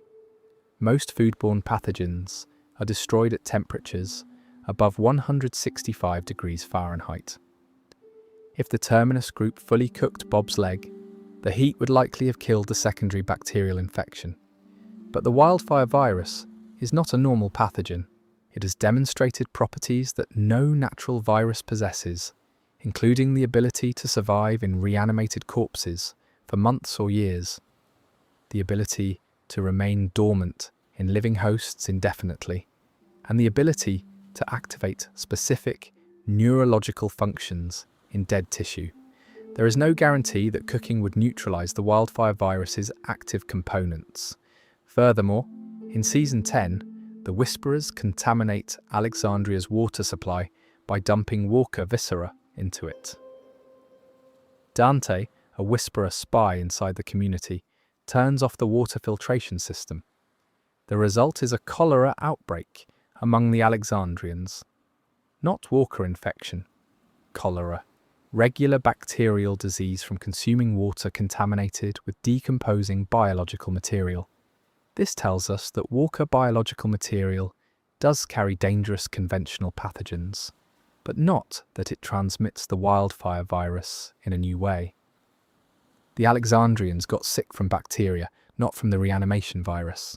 In multiple episodes across the franchise, characters get Walker blood on their skin, in their eyes, in open wounds, and do not develop unusual infections beyond what normal bacterial contamination would cause. Rick pushes his hand through a Walker's throat in the Season 5 finale and gets blood all over his face. Gabriel gets sick from Walker guts exposure, but recovers. These incidents suggest that casual contact with Walker biological material is dangerous in the way that contact with any decomposing organic matter is dangerous, but does not trigger the reanimation virus in a living host. So the answer to the tainted meat question is probably this. Eating Bob's cooked leg would not have infected the Terminus group with the wildfire virus because they were already infected. Everyone is. The secondary bacterial infection from the bite might have caused food poisoning or other conventional illness if the meat was undercooked, but it would not have caused anyone to turn. The wildfire virus activates upon death, not upon consumption. Bob's declaration of tainted meat was psychologically devastating to the cannibals, but medically, it was probably irrelevant. Probably, because the show never confirmed it. And in a universe where the virus behaves in ways that no natural pathogen does, where it can remain dormant for decades and reanimate dead tissue, certainty is a luxury nobody can afford. The tainted meat question will remain unanswered because the writers understood that the mystery is more powerful than the answer. The fear of the unknown, the possibility that something you ate could kill you in a way you did not expect.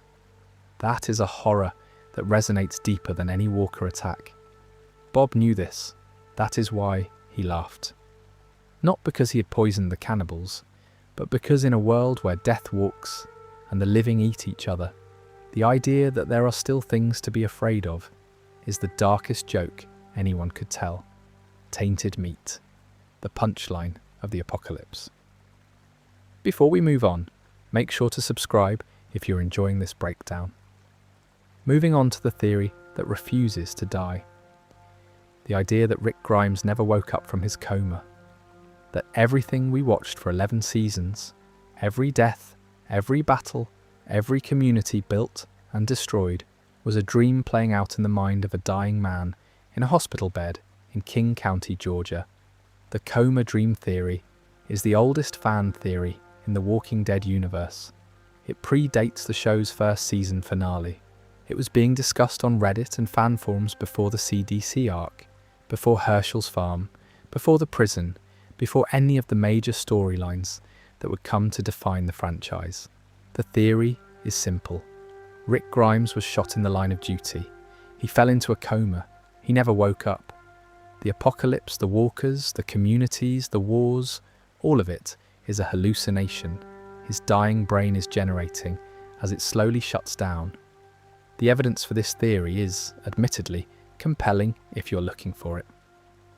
Rick wakes up alone in a hospital, mirroring the opening of 28 Days Later so closely that the show was accused of plagiarism. He stumbles through an abandoned world that feels dreamlike in its silence and desolation. He encounters increasingly surreal and extreme scenarios as the show progresses, escalating from simple zombie survival to communities of thousands. nuclear weapons, shadow governments, and variant zombies that can use tools. Each season feels more like a fever dream than the last. Rick hallucinates throughout the series. He sees dead people. In Season 3, after Laurie dies during childbirth, Rick begins receiving phone calls in the prison. He picks up a ringing phone and talks to voices on the other end. The voices belong to Amy, Jim, Jackie, and finally Laurie, people who are dead. People whose voices Rick is generating inside his own mind. He has extended conversations with them. He asks questions and receives answers. He breaks down crying while talking to his dead wife through a telephone that is not ringing. In Season 9, after being impaled on a rebar during the bridge explosion, Rick has extended hallucinations as he bleeds out. He sees Shane, he sees Herschel, he sees Sasha. He has conversations with people who have been dead for years. They guide him, they encourage him, they tell him to keep going, and he does it, somehow finding the strength to walk to the bridge and detonate the explosives that destroy the walker herd and apparently kill him. Except he does not die. He is rescued by Anne and taken away by the CRM helicopter, and the show jumps forward 6 years. Rick is alive, but trapped in the Civic Republic. He's been trying to escape and failing for half a decade, and when he eventually returns in The Ones Who Live, he is changed, scarred, exhausted, but alive. The coma dream theory says all of this. Every episode, every death, every miraculous survival is Rick's brain trying to process the trauma of being shot. The escalating stakes represent the deterioration of his neural function. The hallucinations are his brain breaking down. The repeated near-death experiences are his body trying to wake him up, sending signals that his coma-dreaming mind interprets as mortal danger. The people he meets are composites of people he knew in his waking life, reassembled and repurposed by a dying imagination. Robert Kirkman, the creator of the Walking Dead comic series, has explicitly debunked this theory. In 2014, he tweeted, "Rick is not still in a coma. The events of TWD are definitely happening." He has repeated this denial multiple times. The show's writers have confirmed it is not a coma dream. The spin-offs, particularly The Ones Who Live, depend on Rick being real, being alive, and being physically present in a world that exists independently of his consciousness. The theory is dead, officially and definitively, but it refuses to stay buried, and there is a reason for that. The reason the coma dream theory persists is not because people genuinely believe Rick is still in a hospital bed. It persists because the show gave people reasons to wonder. Rick hallucinates. He talks to dead people. He survives things that should kill him. He is shot, stabbed, impaled, blown up, and beaten half to death more times than any human being could plausibly survive. The show operates on a logic that is, at times, indistinguishable from dream logic. Things happen that cannot happen. People survive what cannot be survived. Communities are built and destroyed with a cyclical repetition that feels like the looping structure of a recurring nightmare. The Walking Dead exists in a space between realism and fantasy. It wants to be a serious drama about human nature under extreme conditions. It wants its violence to feel real, its losses to hurt, its moral questions to matter. But it also wants walkers that can use tools, shadow governments with helicopter fleets, and protagonists who can take damage that would kill anyone 5 times over. The tension between these two impulses creates a narrative environment where the coma dream theory feels plausible, not because there is evidence for it, but because the show itself sometimes feels like it does not fully believe in its own reality. Every time Rick hallucinates, the show is acknowledging that the line between what is real and what is imagined is thin. Every time a character survives the impossible, the show is pushing the boundaries of what its own universe allows. And every time the plot escalates to a new level of extremity, moving from small group survival to continental shadow warfare. The show is straining against the premise that started it all. A man wakes up in a hospital. The world has ended. What does he do? The coma dream theory is the audience's way of saying, this has gone so far beyond where it started that it does not feel like the same story anymore. It is a way of making sense of a franchise that has expanded beyond any reasonable boundary, that has launched spin-off after spin-off, that keeps finding new ways to put the same characters in mortal danger without ever letting them rest. The theory is not really about Rick being in a coma. It is about the audience wishing for an ending. A clean, definitive ending that explains everything and brings the story to a close. A moment where Rick opens his eyes in a hospital bed and the nightmare is over. But the nightmare is not over. The Walking Dead keeps going. Daryl is in France. Maggie is in Manhattan. The CRM has been reformed but not eliminated. The variant walkers are spreading. The wildfire virus is still in every living person on Earth. There is no waking up from this. There is no final episode where the alarm clock goes off and everything is fine. The apocalypse is permanent. The dead will always walk, and Rick Grimes, wherever he is, will never truly be safe. The coma dream theory is comforting because it promises that none of this is real, that the pain and the loss and the endless struggle are just a dream that will end when the dream awakes. But comfort is a luxury the Walking Dead universe has never offered. Not to Rick, not to Daryl, not to Carol or Maggie or Morgan or any of the hundreds of characters who lived and died across this franchise. The world ended. It is not coming back.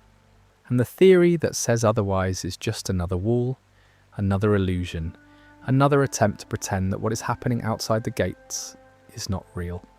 It is real. All of it. Every walker, every war, every loss. And Rick Grimes is wide awake. Before we move on, make sure to subscribe if you're enjoying this breakdown. Moving on to the Civic Republic military and the argument that they were the most dangerous threat in the entire Walking Dead universe. Not because they were evil, but because they might have been right. Major General Jonathan Beale ran the CRM with a singular vision. Humanity is dying. The wildfire virus has created a ticking clock. Every natural death produces a new walker. Walker populations grow. Human populations shrink. The math is inevitable. Without intervention, without a radical restructuring of how human communities operate and allocate resources, the species will go extinct within approximately 14 years. Beale's solution was continental genocide, not a metaphor, not an exaggeration. The CRM systematically destroyed allied communities that they determined were consuming resources without contributing sufficiently to the long-term survival of the species. Omaha, one of the 3 cities in the Alliance of the Three, was eliminated, not overrun by walkers, not attacked by raiders, destroyed by the CRM, the same organization that was supposed to protect it. Tens of thousands of people killed by the military force that had promised to keep them safe. The campus colony at the University of Nebraska, same fate, destroyed. The CRM's own allies, people who trusted the Civic Republic, people who shared resources and intelligence and worked together toward a common goal of survival. The CRM killed them because Beale's calculations determined that the resources those communities consumed outweighed the value they contributed. Portland was next on the list, the 3rd city in the Alliance. Beale had built a forward operating base and was preparing to assault Portland the same way they had assaulted Omaha. Rick and Michonne stopped him. They killed Beale. They destroyed the CRM's chlorine gas arsenal and exposed the military's atrocities to the Civic Republic Council. The government reformed. The genocide program was halted. Portland survived. But here is the question nobody wants to ask. Was Beale wrong? Not morally. Morally, he was a monster. Killing tens of thousands of Allied civilians because a spreadsheet says they are too expensive to maintain is the definition of atrocity. Beale was a war criminal by any standard, pre-apocalypse or post. The fact that Rick and Michonne stopped him was unambiguously the right thing to do. But factually, was his assessment of humanity's trajectory correct? The wildfire virus infects everyone. Every death creates a new walker. Walker populations have been growing for over a decade. Human populations have been shrinking. Medical infrastructure is minimal. Agricultural capacity is limited. Industrial production is essentially non-existent outside a few isolated communities. And now, variant walkers are appearing. Faster, smarter, more dangerous walkers that invalidate the survival strategies communities spent years developing. Beale had access to more data than anyone else in the Walking Dead universe. The CRM had scientists, researchers, intelligence networks spanning the continent. When Beale said humanity had 14 years, he was not guessing. He was presenting a calculation based on the best available information, performed by the most qualified surviving analysts. And nobody has proven him wrong. Rick and Michonne dismantled the CRM's military leadership. The Civic Republic Council reformed the government. They opened their borders. They stopped the genocide program. These were good decisions, humane decisions, the right decisions, but they did not solve the underlying problem. The virus is still in everyone. Walker populations are still growing. The variant threat is still escalating.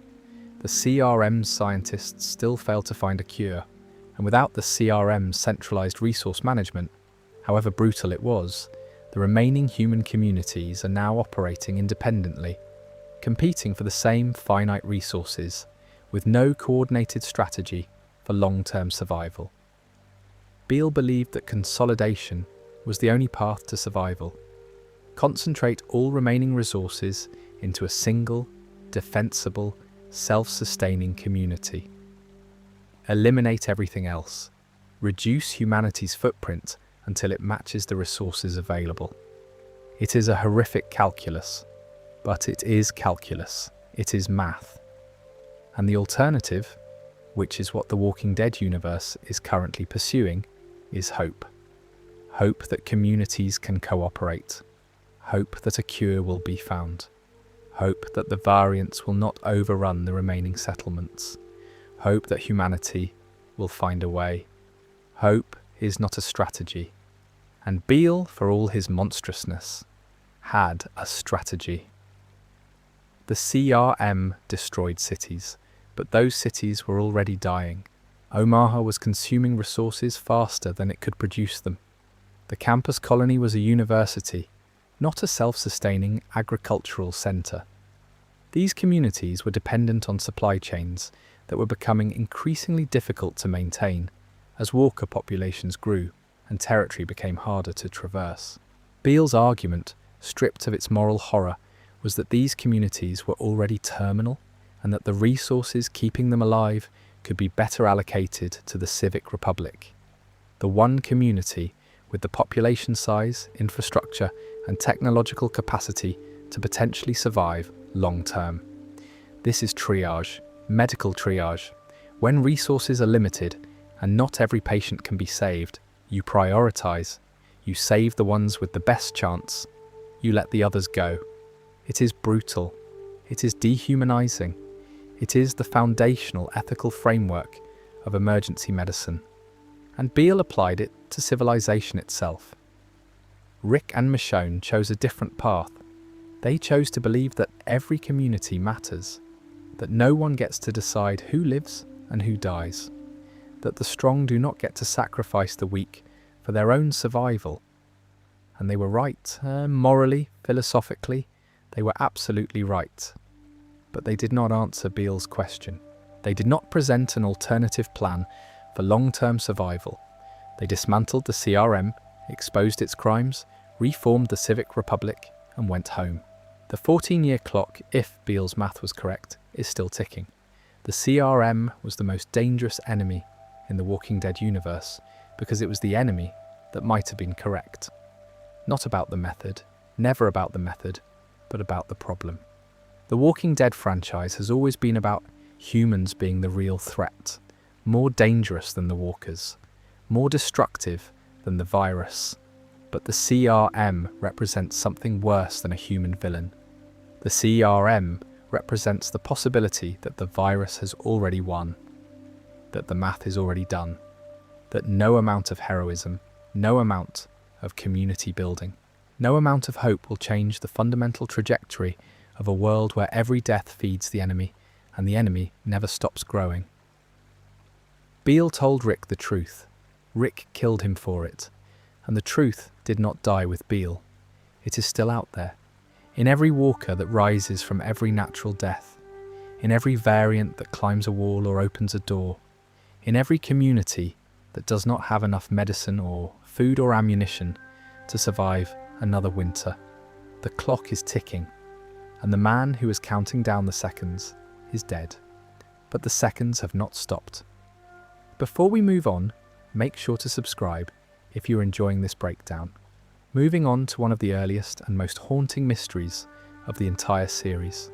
How was Rick's hospital kept running, and who was watching over him while the world burned? The Walking Dead pilot, Days Gone By, opens with one of the most iconic images in television history. Rick Grimes, wearing a hospital gown, shuffling down a dark corridor. The lights are off, the walls are stained, medical equipment is overturned, the floor is littered with debris, and at the end of one corridor, a set of double doors are chained shut from the outside. Someone has written on them in black paint, "Do not open, dead inside." Behind those doors you can hear them, the groaning, the scratching, the sound of dozens of reanimated hands pushing against the metal. The hospital is full of walkers. Rick makes his way outside. The loading dock behind the hospital is piled with hundreds of bodies wrapped in sheets. Military vehicles are parked nearby. Sandbags are stacked in defensive positions. There are signs of a massive military operation that set up a perimeter around the hospital, held it for some period of time, and then abandoned it. The soldiers are gone. The equipment is left behind. The bodies are uncollected. Whatever happened here, it ended badly, and it ended fast. But Rick was inside during all of it, in a coma, in a hospital bed, in a room with a door that someone barricaded before leaving. Shane visited him one last time, pushed a gurney against the door, checked for a heartbeat, could not find one because the power was out, and he could not hear over the gunfire in the hallways, and left. Shane believed Rick was dead. He told Laurie that Rick was dead. He took Laurie and Carl and ran. The timeline suggests Rick was in his coma for approximately 60 days. 2 months. The outbreak began roughly a month after Rick was shot, and he woke up approximately a month after the hospital was abandoned. That means there was a period of about 30 days where Rick was comatose, in a hospital that was in the process of being overrun. The military was still present during part of this period. Doctors and nurses were still working. The building was still functioning, at least partially. But what about the second 30 days? After the military pulled out, after the power failed, after the staff fled or died or turned. What kept Rick alive during those weeks? A comatose patient needs IV fluids to survive. Without hydration, the human body fails within 3 to 5 days. Rick was unconscious for approximately 30 days without any evident medical support. He should have died of dehydration within the first week of the hospital being abandoned. The Walking Dead web series. The Oath provides a partial answer. It tells the story of Dr. Gail McCones, a physician who stayed behind at a hospital after the evacuation. She maintained the facility as a sanctuary, keeping the lights on using backup generators, treating survivors who arrived, and tending to patients who were too sick or too comatose to evacuate. The strong implication is that Rick's hospital, Harrison Memorial in King County, had a similar situation. A doctor or nurse who stayed behind, perhaps out of duty, perhaps out of fear of what waited outside, and continued providing minimal care to the remaining patients. But the Oath takes place at a different hospital. It is not confirmed that anyone stayed behind specifically at Harrison Memorial to care for Rick. The main show never addresses this question directly. It simply presents Rick waking up and leaves the audience to fill in the gap. And this is where the CRM theory from our earlier segment becomes relevant again. If the CRM had identified Rick as a person of interest, if they had assets monitoring the hospital or the King County area during the outbreak, they would have had motivation to ensure Rick's survival. Not by keeping the entire hospital running, just by making sure one patient in one room received enough IV fluid to stay alive. A single operative, a single task. Change the IV bag every few days. Keep the door barricaded. Make sure the walkers do not breach the room. Wait for further instructions. The helicopter Rick sees over Atlanta in the pilot is CRM. We established this earlier. CRM helicopters were operating in Georgia during the first weeks of the outbreak. If they had operational capacity in the area, they had the ability to send a single person to Harrison Memorial with orders to maintain a comatose patient until extraction was possible, but extraction never came. The outbreak moved faster than anyone anticipated. The CRM was busy consolidating its own territory, securing Philadelphia, establishing the consignee program, building the infrastructure that would sustain the Civic Republic for the next decade. Rick was a low-priority asset, important enough to keep alive, but not important enough to extract immediately. So the operative maintained the IV, held the position as long as possible, and eventually had to leave when the hospital became too overrun to remain. Rick woke up shortly after the last person keeping him alive departed. The IV had been removed or run dry recently enough that Rick was dehydrated but not dead. He was weak but functional. His body had been maintained just above the threshold of survival for weeks, kept alive by minimal intervention rather than full medical care. This would explain several oddities in the pilot. Rick's hospital room door was barricaded from the outside. Someone who intended to keep him safe would barricade the door to prevent walkers from entering while they were away. The hallway outside Rick's room was relatively clear of walkers. If someone had been maintaining the area, clearing the immediate vicinity of walkers on a regular basis, the corridor would be safer than the rest of the hospital. And when Rick finally opens his room door and enters the hallway, he is able to navigate to the exit without being immediately overwhelmed, suggesting that the walker density near his room was lower than in other parts of the building. None of this is confirmed. The show never reveals who, if anyone, was keeping Rick alive during those 30 days. It is one of the foundational mysteries of the franchise. The question that the entire story depends on, but never answers. How did Rick Grimes survive? The answer might be simple. A nurse who stayed behind. A generator that lasted longer than expected. Medical equipment that kept functioning through inertia. Lucky coincidences that added up to an impossible survival. Or the answer might be something more. An organization that was watching. An operative who was assigned. A plan that was interrupted but not abandoned. The CRM lost track of Rick for nearly a decade, but they found him again. They always find the assets they are looking for. And when Jadis called that helicopter to the riverbank in Season 9, the CRM did not ask who Rick was. They already knew. The hospital is where it all began. Not just for Rick, for the entire franchise. A man in a bed in an empty building, kept alive by forces he will never understand, for reasons he will never know. The first mystery of The Walking Dead, and still, after all these years, one of the most unsolved. Before we move on, make sure to subscribe if you're enjoying this breakdown. Moving on to the final and perhaps most important unsolved mystery in the entire Walking Dead universe. The question that underlies everything else. The question that Jenna whispered. The question that Beale calculated. The question that the French tried to answer and destroyed the world in the process. Can the wildfire virus be cured? And if it can, is it already too late? Dr. Edwin Jenner at the CDC was the last American scientist working on the wildfire virus before the facility self-destructed. He had been alone for months after his wife's death. He was studying the virus using brain scans, mapping how it kills the host and then restarts the brainstem. He was meticulous, thorough, desperate, and he found nothing. No cure, no treatment, no way to stop the reanimation process once the host dies. His conclusion, delivered to Rick's group before the CDC exploded, was that this was an extinction event. Humanity was finished. But Jenner also mentioned the French. He said the French scientists were the last ones to hold out. He said he liked their approach. He had reviewed their data.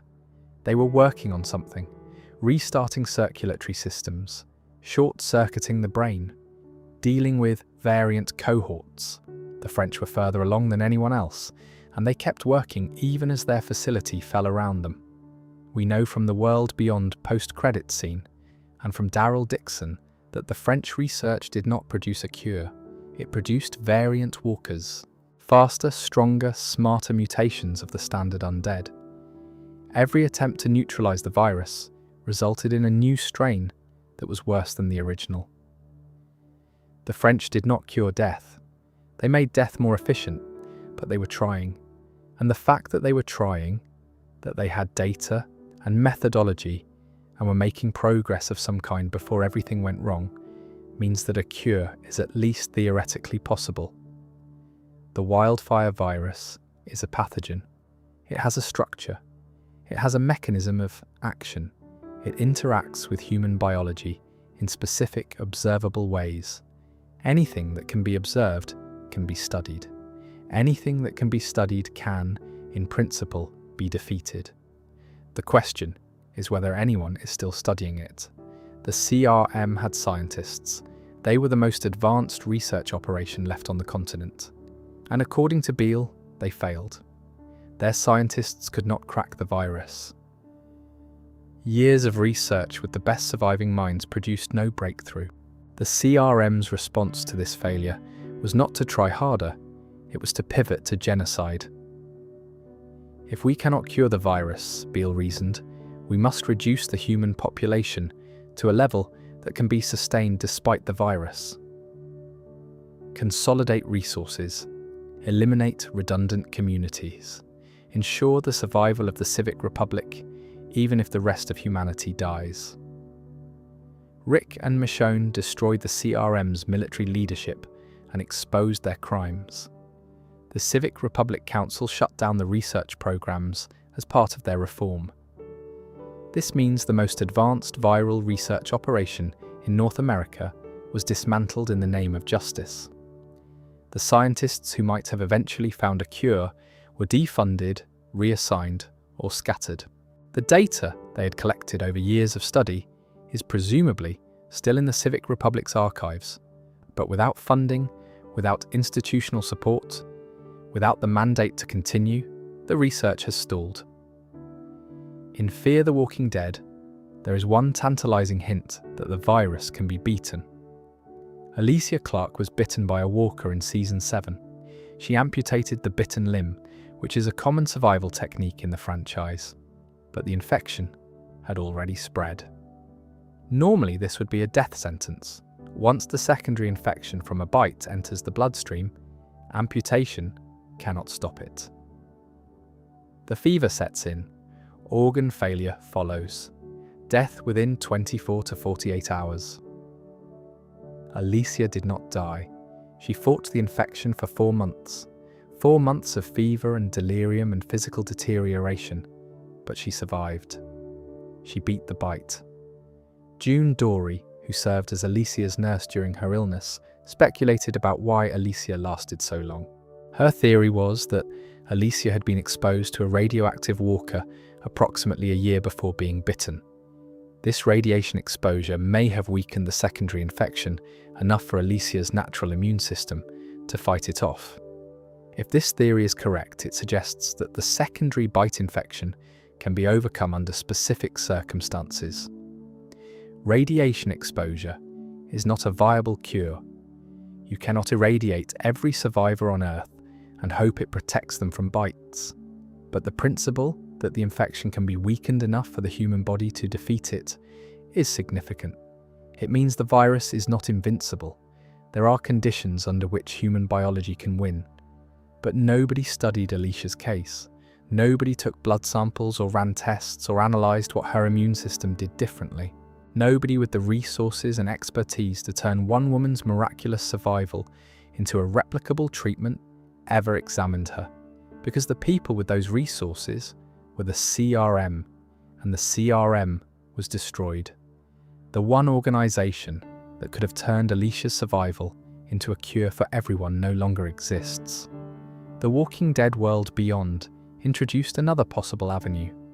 In the post-credits scene, the French scientist mentions dealing with variant cohorts and studies focused on the reanimation process itself. The research was not just about curing the living, it was about stopping the dead from coming back.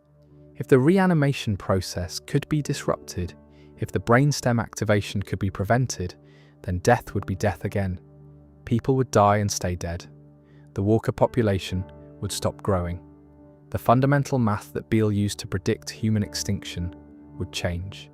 But the French facility was destroyed. The scientists killed each other or fled. The variant walkers they created overran the laboratory.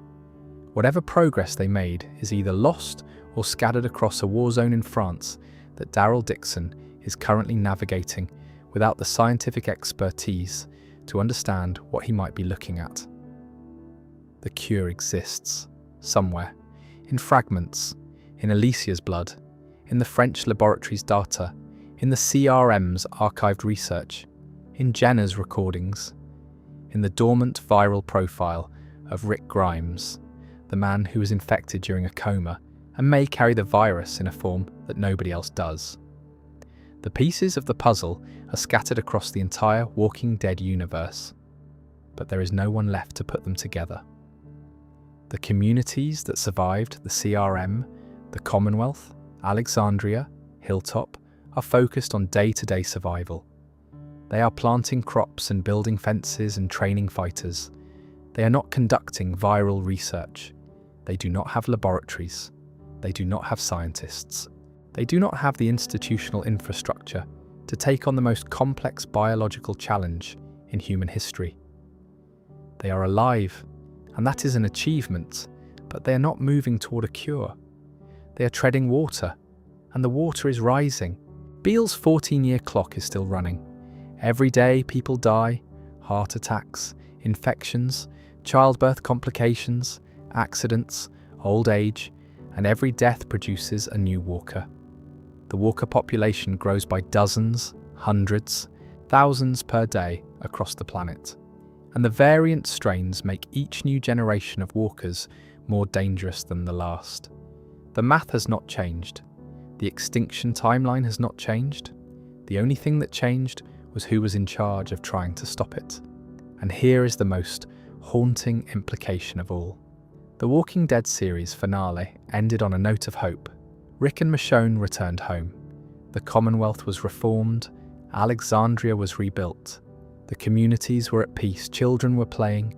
Gardens were growing. Life was continuing. The show ended with the message that humanity will find a way, that hope matters, that the fight is worth fighting, but the virus is still in everyone. The variants are still spreading. The French lab's mutant strains are loose in Europe.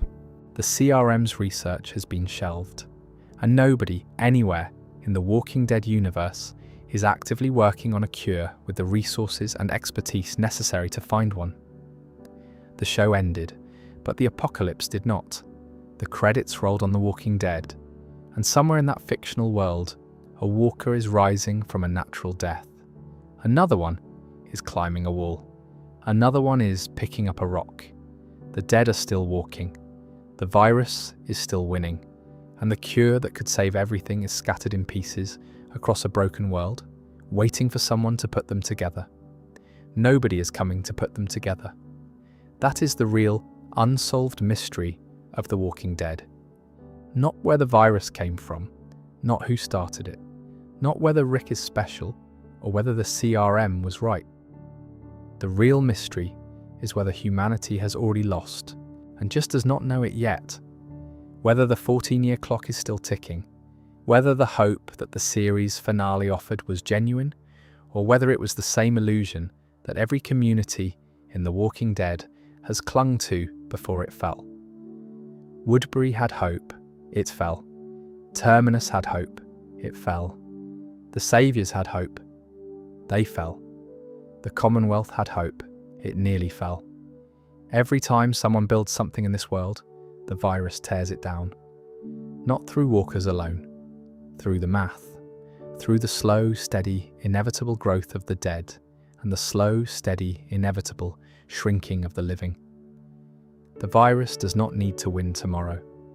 It just needs to keep winning, day by day, death by death, until there is nobody left. Dr. Jenner called it an extinction event. Beale called it a 14-year timeline.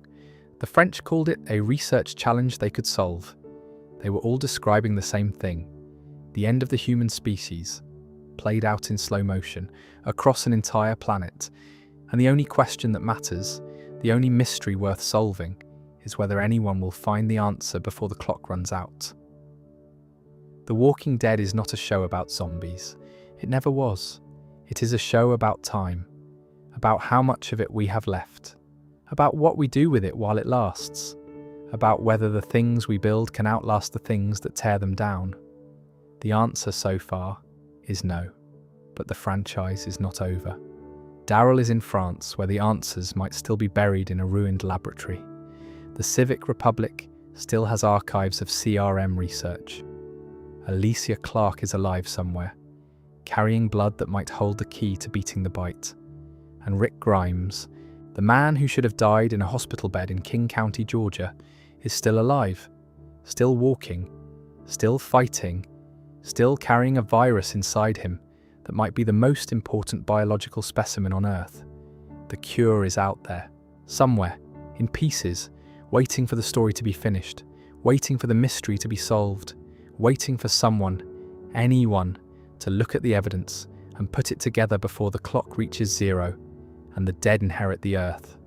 That is the final unsolved mystery of The Walking Dead, and it is the one that will determine whether this story ends in hope or extinction.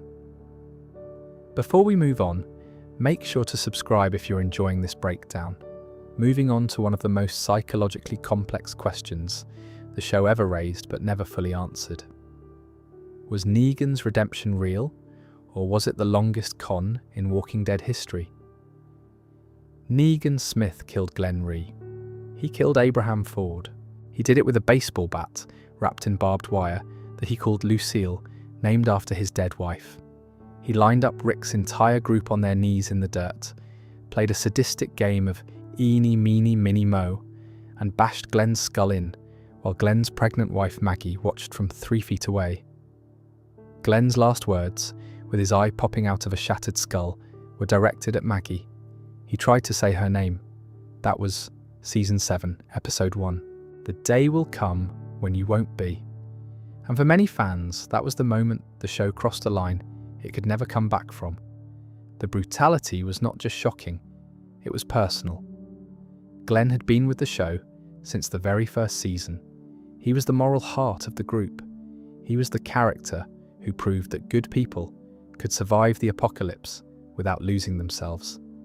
And Negan destroyed him for entertainment. Not because Glenn was a threat, not because Glenn had wronged him, because Negan wanted to make a point, because Negan wanted Rick and his people to understand who was in charge.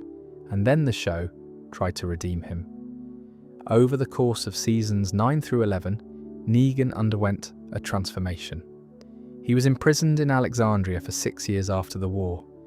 He spoke to Judith Grimes through his cell window. He saved her life during a snowstorm. He was released to infiltrate the Whisperers, a mission he accepted voluntarily. He gained Alpha's trust, killed Alpha by slitting her throat, and delivered her head to Carol. He became, however, reluctantly and imperfectly, an ally to the communities he had once terrorized. In Dead City, Negan is living under a new identity. He has a wife and a child. He is trying to build a life that is separate from the monster he used to be. But Maggie finds him. Maggie, who has spent years hating him with every cell in her body, needs his help to rescue her kidnapped son Herschel from a warlord in Manhattan. And Negan goes. He walks back into danger, back into Maggie's orbit, back into the shadow of what he did, because her son needs help, and he is the only one who can provide it. The show presents this as redemption. A man who committed unspeakable evil finding purpose in atonement, protecting the son of the woman whose husband he murdered, proving through action that he has changed, that the years in the cell and the years of quiet living have transformed him into someone who deserves a second chance. But there is another reading, a darker one, and it is supported by everything we know about who Negan was before the apocalypse. Before the world ended, Negan was a high school gym teacher. He was married to a woman named Lucille. He was unfaithful to her. He cheated on her while she was being treated for cancer. And when the apocalypse began, when Lucille died, when Negan was forced to survive in a world without rules or structure, the man who emerged was not a transformed survivor. He was the same man who had always existed beneath the surface, selfish, charismatic, cruel.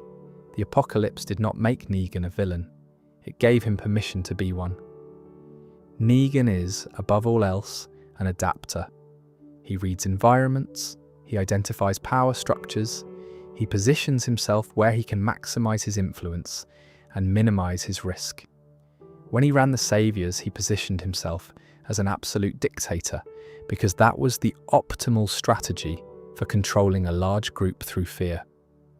When he was imprisoned in Alexandria, he became cooperative and helpful because that was the optimal strategy for surviving captivity.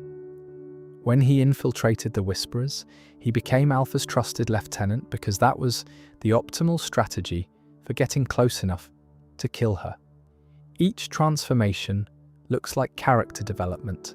Each shift in behavior looks like growth. But there is a pattern beneath the surface that never changes. Negan always does what serves Negan.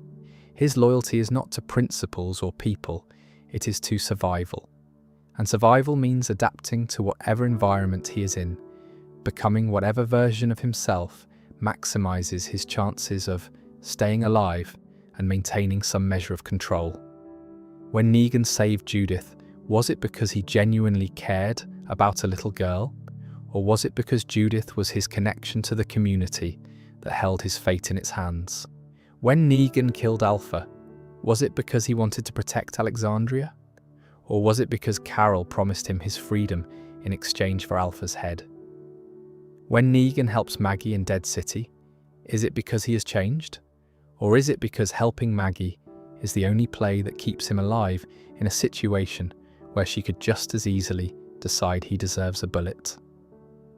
The show wants us to believe in Negan's redemption. The writers have stated it. The narrative supports it. Jeffrey Dean Morgan plays the role with genuine vulnerability in the later seasons. There are moments where Negan's remorse feels real, where his desire to be better feels authentic, where the tears in his eyes when he talks about Lucille feel like the grief of a man who lost everything and found himself in the wreckage. But Maggie does not believe it. Even after everything, even after Negan saved lives and killed Alpha and helped rescue her son, Maggie looks at Negan and sees the man who killed Glenn. She has said it explicitly. She will never forgive him. She will never trust him. She will work with him when she has to, and she will tolerate his presence when there is no alternative. But she will never look at him and see anything other than the monster who murdered her husband in front of her. And Maggie might be the only person in the Walking Dead universe who is seeing Negan clearly, because everyone else has been gradually charmed, gradually convinced, gradually worn down by years of cooperative behavior and helpful actions until they have forgotten what Negan did and who Negan was. But Maggie has not forgotten. Maggie cannot forget, because every time she looks at her son, she sees Glenn's eyes, and she knows that Herschel will never know his father because Negan chose to beat him to death for sport. The question of whether Negan's redemption is real is ultimately unanswerable because it depends on something we can never confirm. What is happening inside Negan's mind? The show can present his actions, it can show us his choices, it can give us glimpses of what might be genuine emotion, but it cannot prove that those emotions are not performances. It cannot prove that the adapter has not simply adapted again, this time into the role of reformed villain, because that is the role most likely to keep him alive in a community that would otherwise execute him. Negan is either The Walking Dead's greatest redemption story or its most successful liar, and the genius of the writing is that both readings are fully supported by the evidence. Every moment of apparent genuine emotion can also be read as manipulation. Every act of heroism can also be read as self-preservation. Negan exists in a state of permanent moral ambiguity, and the show has no intention of resolving it, because the ambiguity is the point. Can a person who has done unforgivable things be forgiven? The Walking Dead says yes and no simultaneously. Through Negan, it says yes, people can change. Through Maggie, it says no, some things cannot be undone. And through the audience, who must decide for themselves which reading to believe, it says the answer depends entirely on who you are and what you have lost. Glenn is still dead. Nothing Negan does will change that.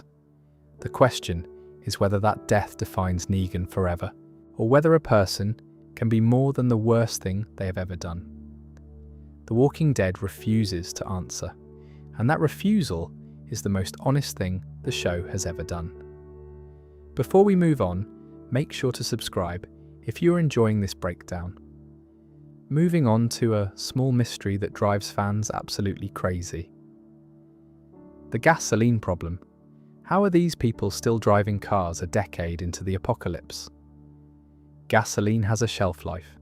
This is not speculation. This is chemistry. Conventional gasoline begins to degrade within 3 to 6 months of being refined. The lighter hydrocarbons evaporate. The remaining compounds oxidize. Varnish and gum deposits form inside fuel tanks and fuel lines. After approximately 1 year, untreated gasoline becomes unreliable. After 2 to 3 years, it is essentially unusable. The engine will not start, or if it does start, it will run poorly, stalling and sputtering as the degraded fuel fails to combust properly. The Walking Dead takes place over approximately 12 to 14 years from the start of the outbreak to the events of the series finale and the spin-offs. That means every gasoline-powered vehicle on Earth has been running on fuel that should have gone bad within the first 2 years. Every car, every truck, every motorcycle, every generator that burns gasoline should have sputtered to a halt around season 3 at the latest, but they did not. Characters drive constantly throughout the series. Rick's group uses cars to travel between communities. The Saviors maintain a fleet of vehicles for their patrols. The Commonwealth has an entire motor pool. Daryl's motorcycle runs perfectly in every season, including the spin-off set in France. Abraham drives an army truck from Texas to Virginia. Eugene rides a bicycle occasionally, but even he ends up in vehicles powered by internal combustion engines running on gasoline that is years past its expiration date. The show never addresses this, not once.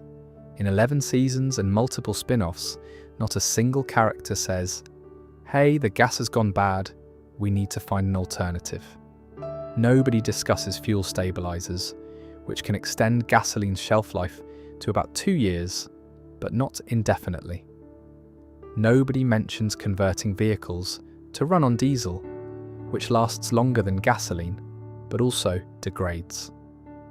Nobody suggests biofuel or ethanol, or any of the alternative fuel sources that would become critically important in a long-term survival scenario.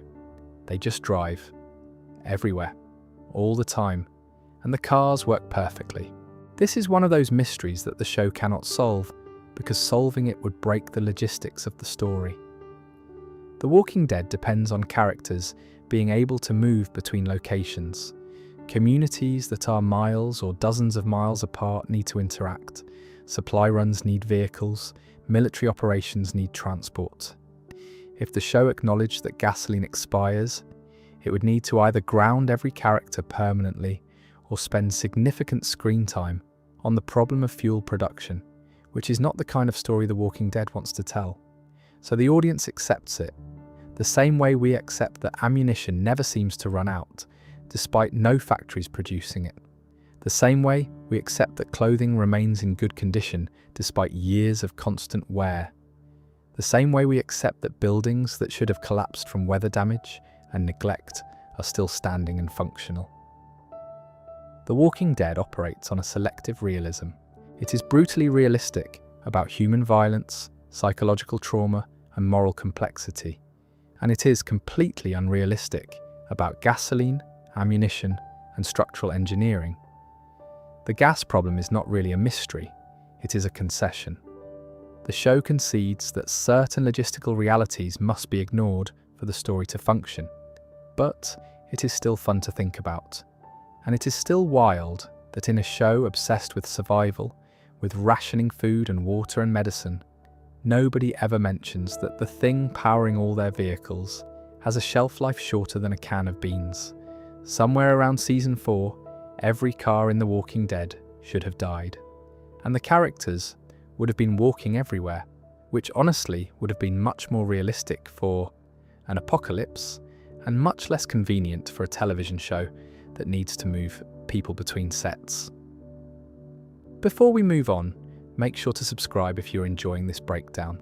Moving on to Grady Memorial Hospital, the strangest community The Walking Dead ever introduced, and then completely abandoned.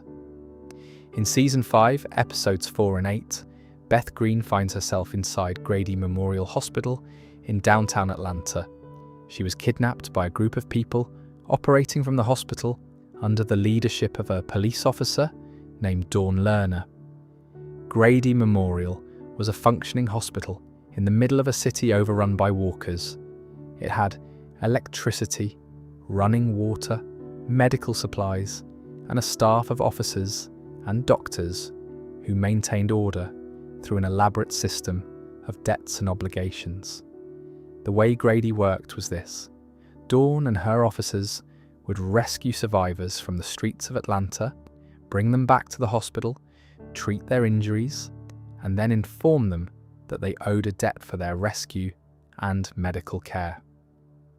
This debt could only be repaid through labour, working in the hospital, following orders, submitting to Dawn's authority.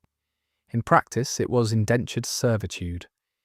The rescued survivors were not free to leave until Dawn decided their debt was paid, which Dawn never actually decided.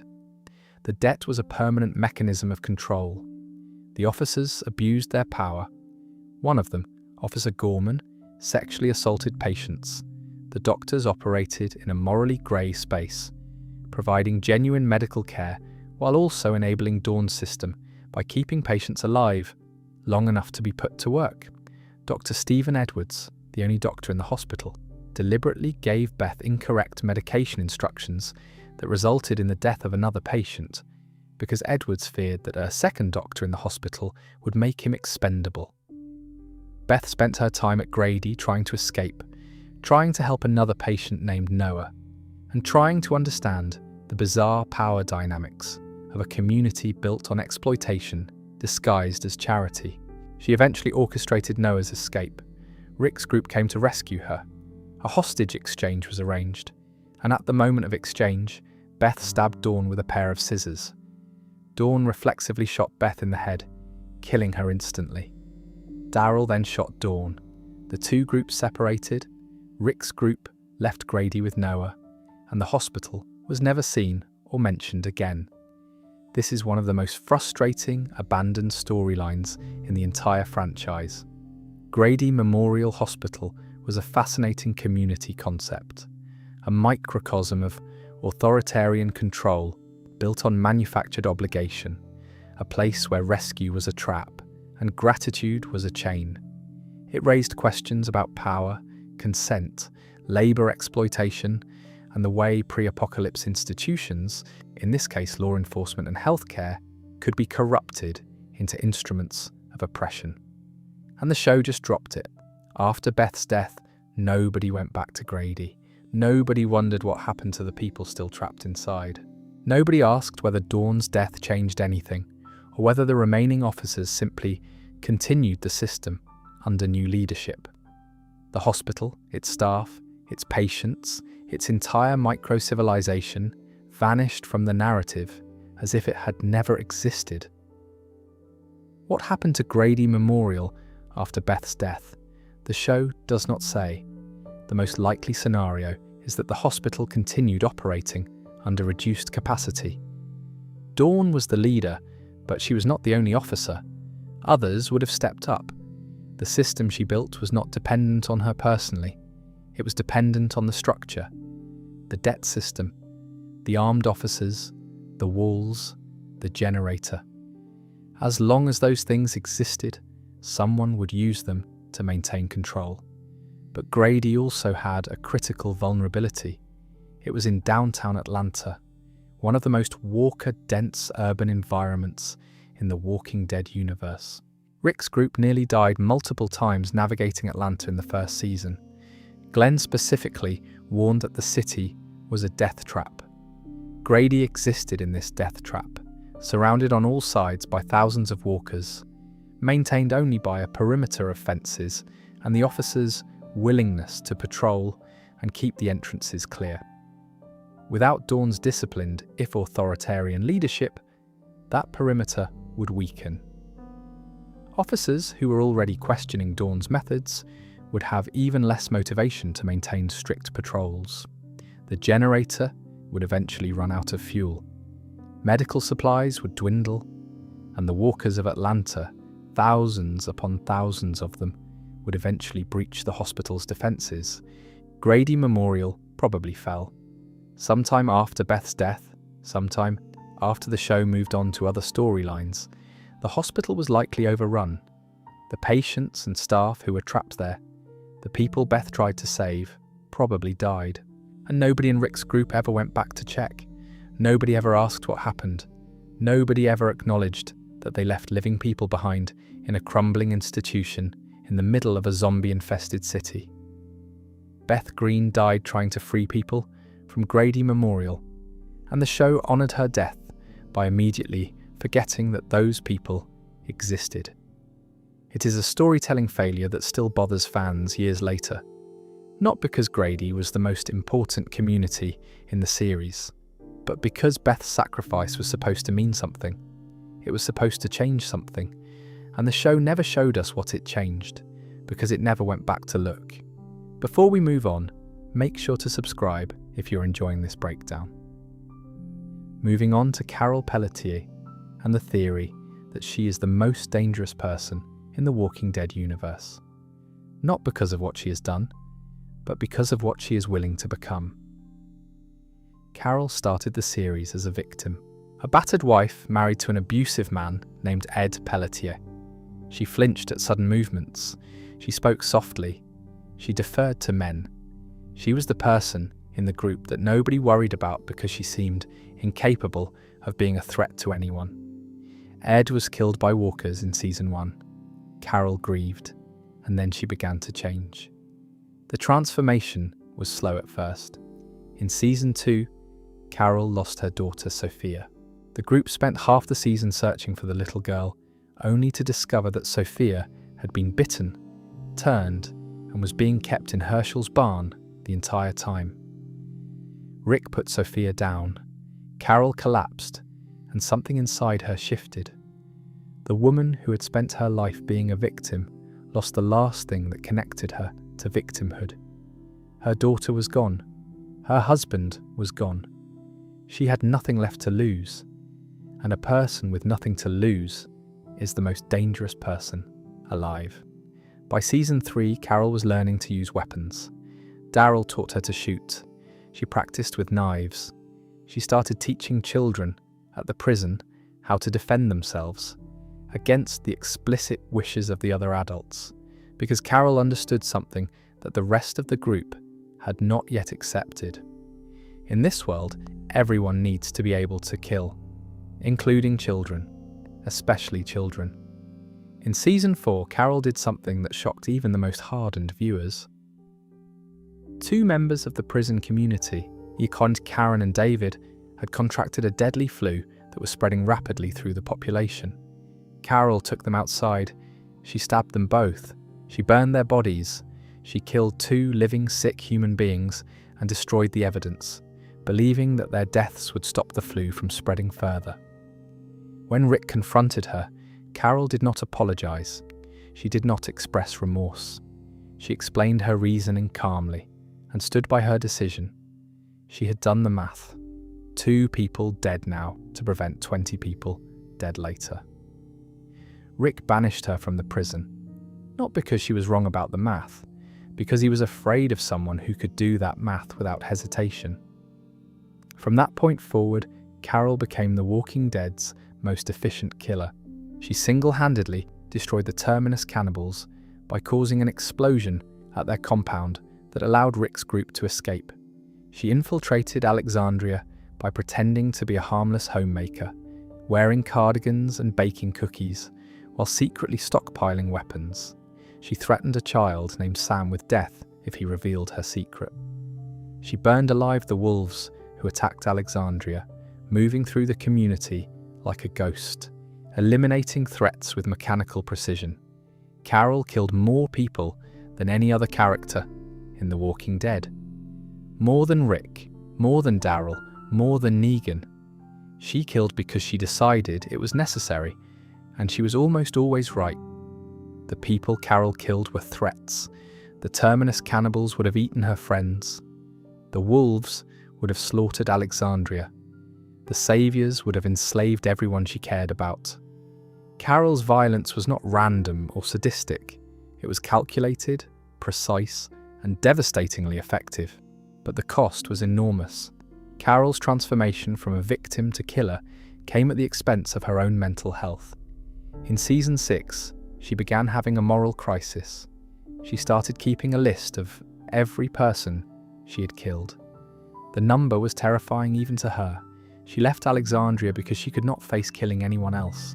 She wandered the roads alone, deliberately putting herself in danger, as if she was testing whether the universe would finally punish her for what she had become. She found peace briefly at the kingdom with King Ezekiel. She fell in love. She found a community that offered something beyond survival. But then the Whisperers came. Alpha murdered her adoptive son Henry. And Carol, the woman who had tried to stop killing, the woman who had walked away from violence, became the cold and calculating killer once more. She manipulated Negan into assassinating Alpha. She made deals behind her friends' backs. She risked lives. She operated from a place of grief-fueled rage that she disguised as strategy. Here is the theory. Carol Pelletier is The Walking Dead's purest representation of what the apocalypse does to people. Not Rick, who was always a leader and always had a moral framework to fall back on. Not Daryl, who was always tough and always adapted through instinct rather than calculation. Carol, who began as the weakest person in the group and became the most lethal through sheer force of will and the systematic destruction of every limitation, every hesitation, every piece of herself that might prevent her from doing what needed to be done. Carol is not a hero. She is not a villain. She is a survival mechanism in human form. A woman who looked at the world, understood that mercy is a luxury that gets people killed, and rebuilt herself from the ground up as someone who would never be a victim again. The abused wife became the most dangerous killer in the franchise, not in spite of her abuse, but because of it. The helplessness she felt under Ed's fists became the fuel for an absolute refusal to ever feel helpless again. Every kill Carol makes is, on some level, a rejection of the woman she used to be, a declaration that she will never again be the person in the corner, flinching, waiting for someone else to protect her, The Walking Dead franchise ended with Carol in a position of stability. She was at the Commonwealth, rebuilding, working alongside Daryl before he left for France. She had found something resembling peace, but the question that hovers over Carol's entire arc remains unanswered. Can someone who has rebuilt themselves as a weapon ever become a person again? Can the killer retire? Can the survival mechanism switch off? Carol has tried multiple times to stop killing. Every time the world pulled her back. Every time someone she loved was threatened and the mechanism activated and bodies hit the floor. She cannot stop being what she has become because the world will not let her. And the world will never let her because the apocalypse is permanent. The threat never ends. The walkers never stop. The human enemies never stop. There will always be another reason to kill. And Carol, the woman who was built by trauma and sharpened by loss into the most efficient weapon the Walking Dead ever produced, will always answer the call. That is the real horror of Carol's story, not the killing, the inability to stop, the knowledge that she has become something that cannot be unmade, that the apocalypse took a battered woman and turned her into a blade, and now the blade cannot be sheathed. Carol Pelletier is the most dangerous person in the Walking Dead universe because she knows exactly what she is. She knows exactly what it costs, and she does it anyway, every time, without fail, without hesitation. Because in a world full of death, the most dangerous thing is someone who has stopped being afraid of it. Before we move on, make sure to subscribe if you're enjoying this breakdown. Moving on to one of the most overlooked communities in The Walking Dead, and a mystery that was set up, teased, and then completely abandoned. What happened to Oceanside? Oceanside was introduced in Season 7 through the Swear episode, the same episode where Heath disappeared. Tara Chambler washed ashore near a hidden community of women and children living on the coast. No men. None. Every male member of Oceanside had been killed by the Saviors. Negan's forces had discovered the community, lined up every male over the age of 10, and executed them. The surviving women and children fled, established a new settlement on the coast, and made one rule above all others. Nobody leaves, nobody enters. Anyone who finds Oceanside dies to protect the secret of its location. Tara found them by accident. They nearly killed her. She convinced them to let her go by promising never to reveal their location. She kept that promise for a while, until the war with the Saviors required every possible ally, and she led Rick's group to Oceanside to ask for their guns. The Oceansiders reluctantly agreed. They joined the war effort, they fought, they survived, and after the war, Oceanside became a functioning member of the Community Alliance. They were part of the network that included Alexandria, Hilltop, and the Kingdom. They sent representatives to meetings, they traded resources, they participated in the collective defense. For several seasons, Oceanside existed as a peripheral community that the show acknowledged occasionally, but never focused on. Then during the final season, Oceanside essentially vanished from the narrative. The show was focused on the Commonwealth arc, on the Reapers, on the final conflicts that would determine the future of the Alliance. Oceanside was mentioned in passing, but never shown. No resolution, no final check-in, no explanation of what happened to the community after the main story concluded. What happened to the women and children of Oceanside?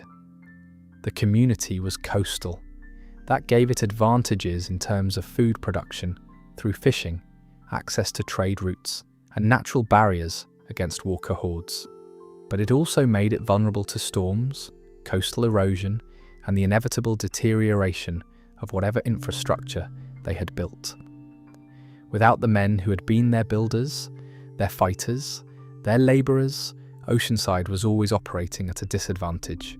The women were tough and capable, but they were also carrying an entire community on the shoulders of a population that had been cut in half by Negan's massacre.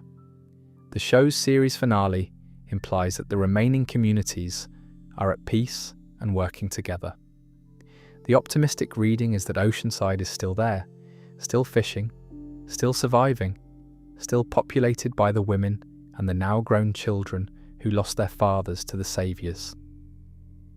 The pessimistic reading is that Oceanside quietly fell apart off-screen, another community that the show introduced with dramatic purpose and then discarded when that purpose was served. Oceanside's women deserved a conclusion. They were survivors of a specific and horrifying trauma. They built a community from nothing after watching their husbands and sons executed. They created rules designed to ensure that no one would ever find them and hurt them again. And then they broke those rules to help Rick's alliance, exposing themselves to the very dangers they had spent years hiding from. That sacrifice, that leap of faith from isolation to alliance, was never properly acknowledged by the show. The women of Oceanside are the Walking Dead's forgotten survivors.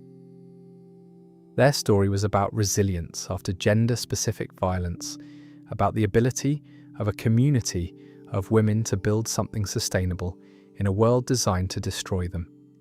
It was a story worth telling, and the show told the first half of it and then walked away. Before we move on, make sure to subscribe if you're enjoying this breakdown. Moving on to a question that sits at the philosophical core of the entire franchise. What does the Walking Dead title actually mean? Who are the Walking Dead? Robert Kirkman answered this question years ago. The Walking Dead are not the zombies. The Walking Dead are the living, the survivors. Rick, Daryl, Carol, Maggie, Negan, every person still breathing in this world. They are the Walking Dead because in a world where everyone is infected, where everyone will eventually die and turn, every living person is just a walker that has not happened yet. You are already dead. You just have not stopped moving. Rick says it himself in the show.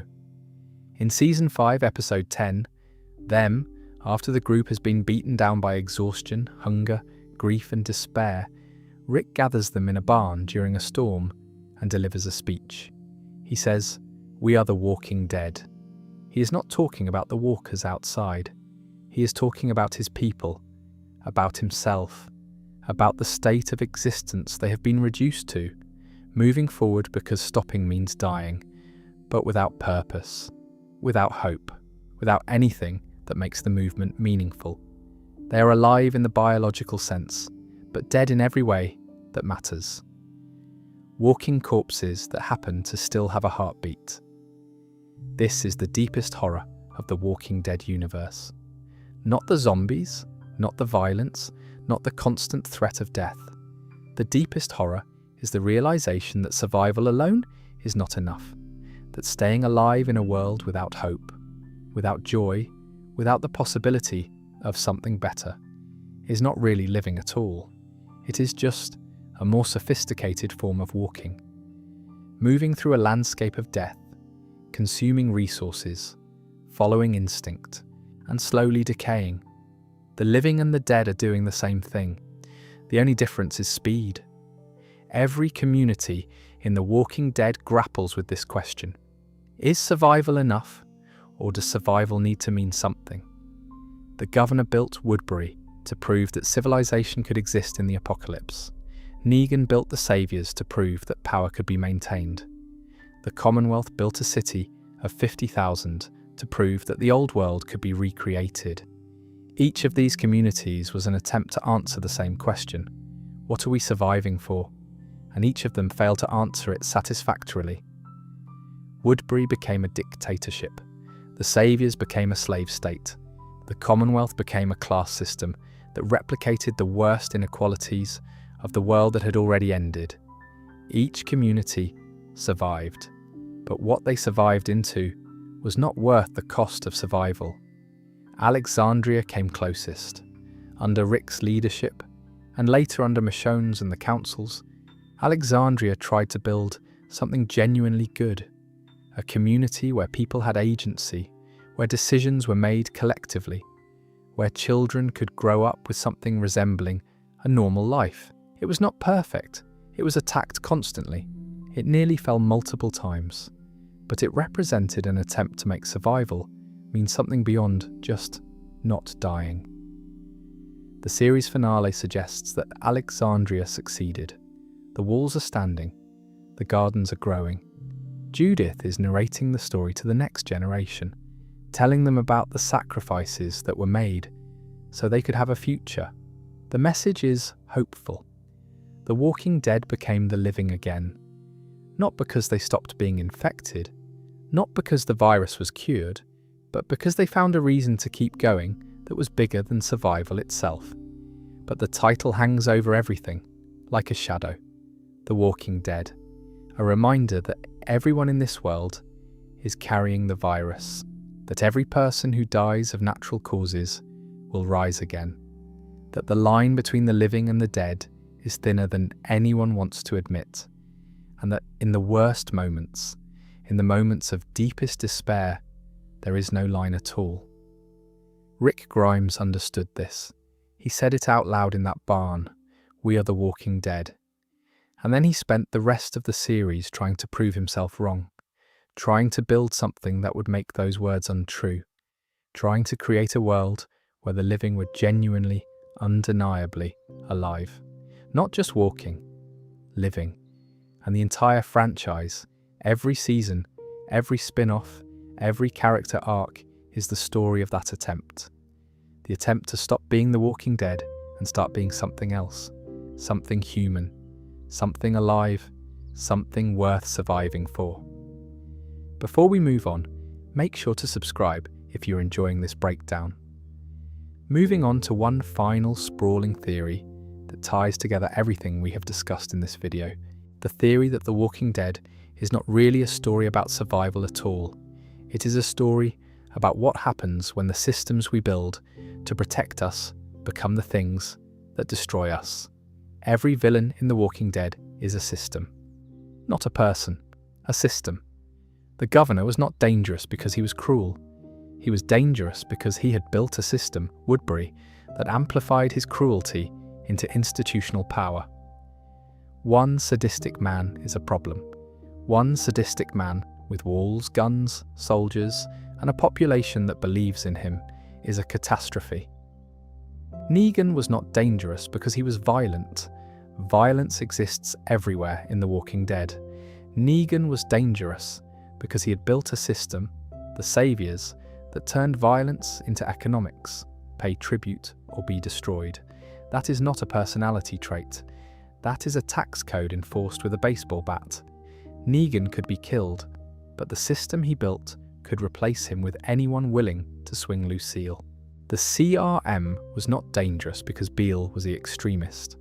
The CRM was dangerous because it had built a system so large, so bureaucratic, so entrenched that even the people inside it could not control what it did. Officers followed orders because the system demanded obedience. Scientists conducted research because the system funded their work. Soldiers destroyed cities because the system's calculations said it was necessary. No individual person inside the CRM could stop it because the system had become self-sustaining. It operated according to its own logic, independent of the morality of any single participant. The Commonwealth was not dangerous because Pamela Milton was corrupt. The Commonwealth was dangerous because it had recreated the class system of pre-apocalypse America, and that system produced inequality, exploitation, and resentment, regardless of who was in charge. Change the governor and the system remains. Change the laws and the culture adapts to circumvent them. The Commonwealth was dangerous because the system it was built on, capitalism, with rigid class divisions, is inherently unstable and was already producing the conditions for its own collapse before Rick's group ever arrived. The walkers themselves are a system. Not individuals, a system, a biological process that converts every human death into a new threat. You cannot negotiate with this system. You cannot defeat it through violence because killing walkers does not stop new ones from being created. You cannot wall it off because the infection is already inside the walls, dormant in every living person. The walker system is self-perpetuating, self-expanding, and completely indifferent to human agency. It does not care about your walls. It does not care about your weapons. It does not care about your hope. It turns death into destruction with mechanical efficiency, and it will never, ever stop. The entire Walking Dead franchise is the story of human beings trapped between two types of systems. The systems they build, communities and governments and hierarchies which always become corrupt, and the system that was imposed on them, the wildfire virus, which always grows stronger. The survivors are squeezed between their own institutional failures and the virus's relentless mathematics. Build a community, and it will be corrupted by power. Abandon community, and the walkers will pick you off one by one. There is no escape. There is only the endless negotiation between bad options, the constant recalibration of how much freedom you are willing to sacrifice for safety, and how much safety you are willing to sacrifice for freedom. This is not a zombie story. It never was. It is a story about institutions, about the ways human beings organize themselves and how those organizations inevitably fail, about the gap between what a system promises and what it delivers, about the fundamental tension between individual autonomy and collective survival that has defined human civilization since the first city was built. The walkers are not the Walking Dead of the title, neither are the survivors. The Walking Dead are the systems themselves, the governments and communities and alliances that shamble forward through history, animated by something that resembles purpose but is actually just momentum.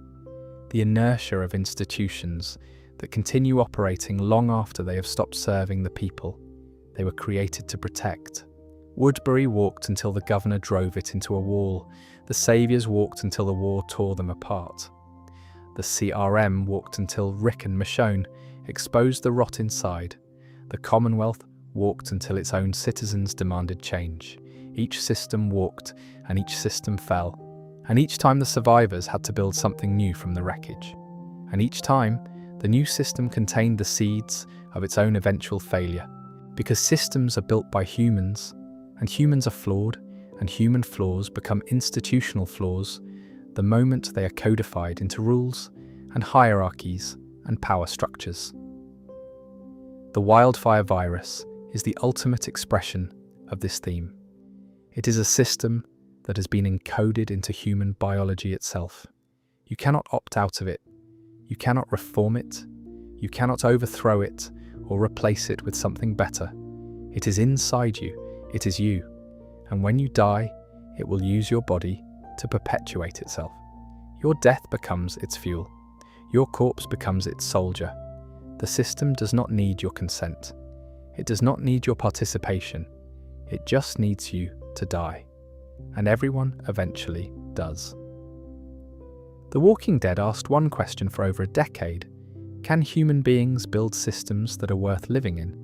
Can we create communities, governments, and relationships that serve us instead of consuming us?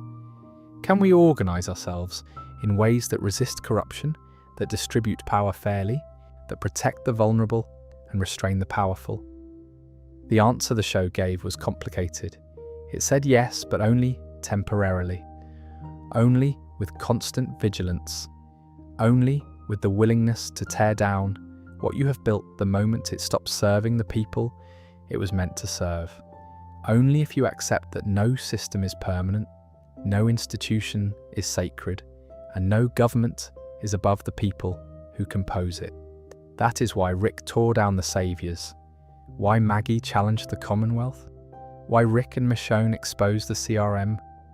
Not because those systems were run by bad people, although some of them were, but because the systems themselves had become the enemy. The institution had replaced the purpose. The structure had consumed the spirit. And the only way to restore humanity was to destroy the thing that claimed to protect it and start again. Start again. That is the real message of The Walking Dead. Not that civilization is doomed, not that systems always fail, but that when they do fail, and they will, the response is not despair. The response is rebuilding.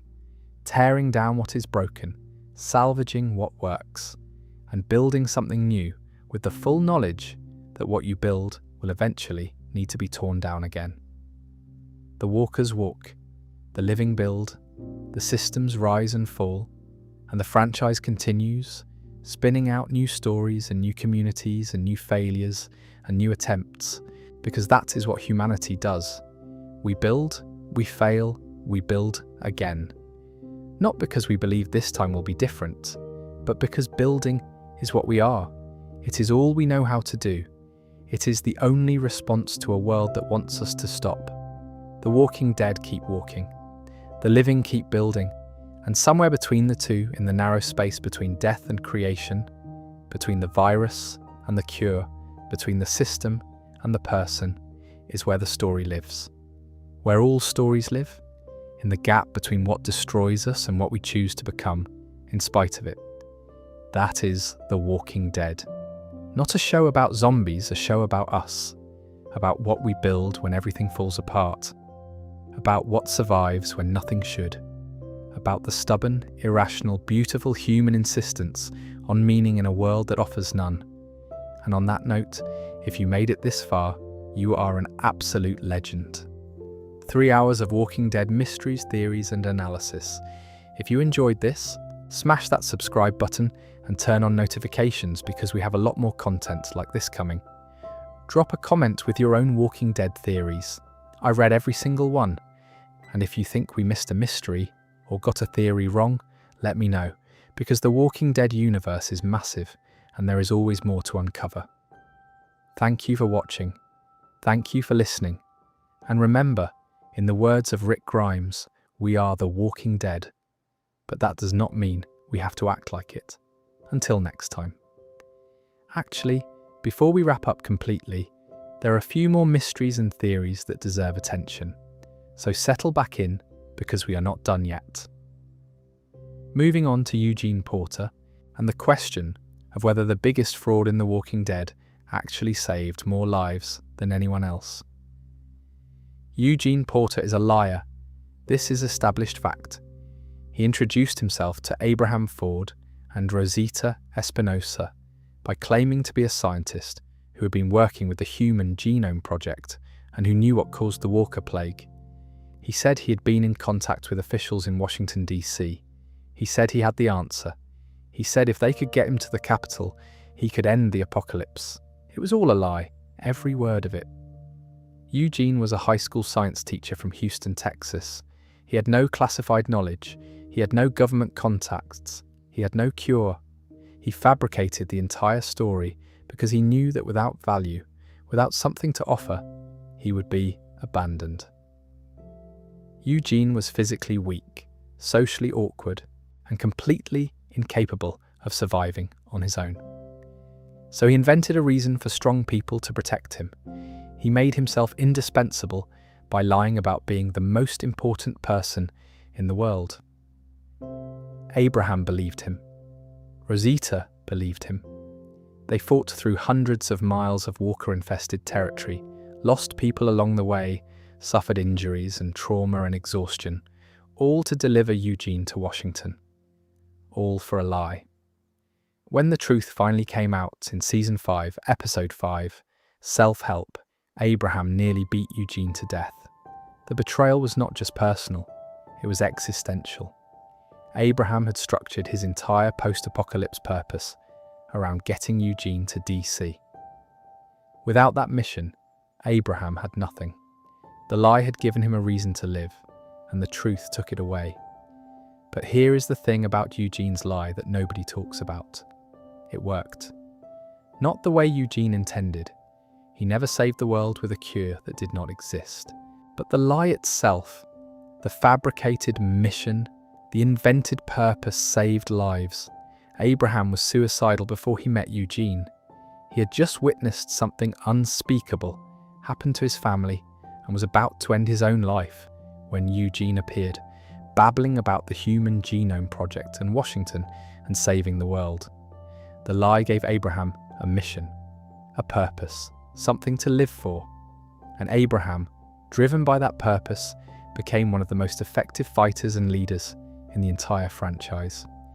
Rosita survived because of the lie. She travelled with Abraham, and Eugene grew stronger, became a warrior. Without Eugene's fabricated mission pulling them forward, Rosita might never have left Texas. She might never have met Rick's group. She might never have become the person she eventually became. The lie moved people. It created momentum. It gave a group of broken survivors a direction when they had none. And even after the truth came out, even after the betrayal and the beating and the shame, the people who had been set in motion by Eugene's lie continued moving.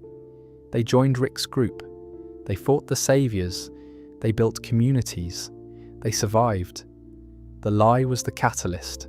The truth came later, but by then, the damage was done, and the damage happened to be survival. Eugene eventually became genuinely valuable, not as a scientist with a cure, but as the smartest person in most rooms. He figured out how to manufacture ammunition at the hilltop. He repaired infrastructure. He solved technical problems that nobody else could. He became the thing he had pretended to be. Not a savior of humanity, but a person whose intelligence had real, practical value. The lie became a self-fulfilling prophecy. Eugene pretended to be important until he actually was. And in the Commonwealth Arc, Eugene found love. He met a woman named Max.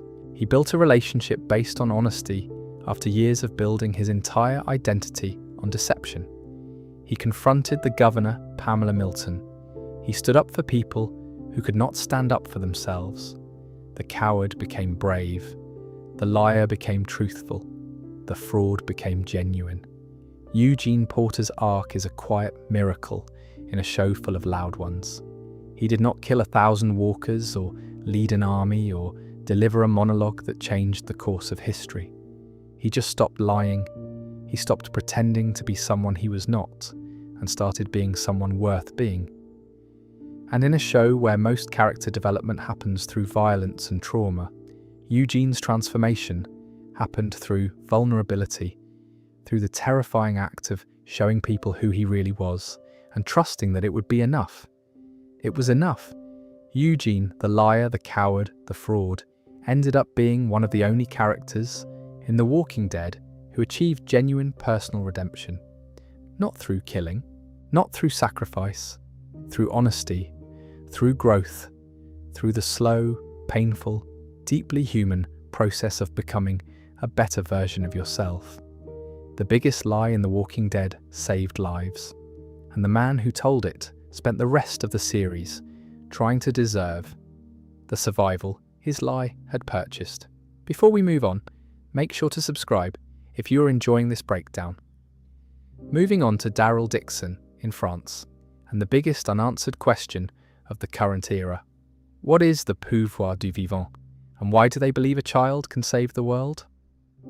The Daryl Dixon spin-off transported one of the most beloved characters in the franchise across the Atlantic Ocean to France.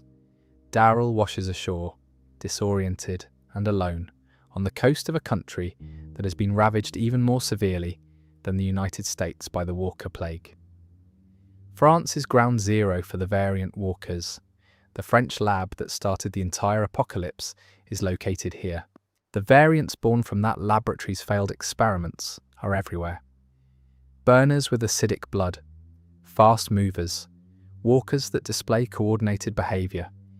And in this nightmare landscape, Daryl encounters a religious community called the Union de l'Espoir, the Union of Hope.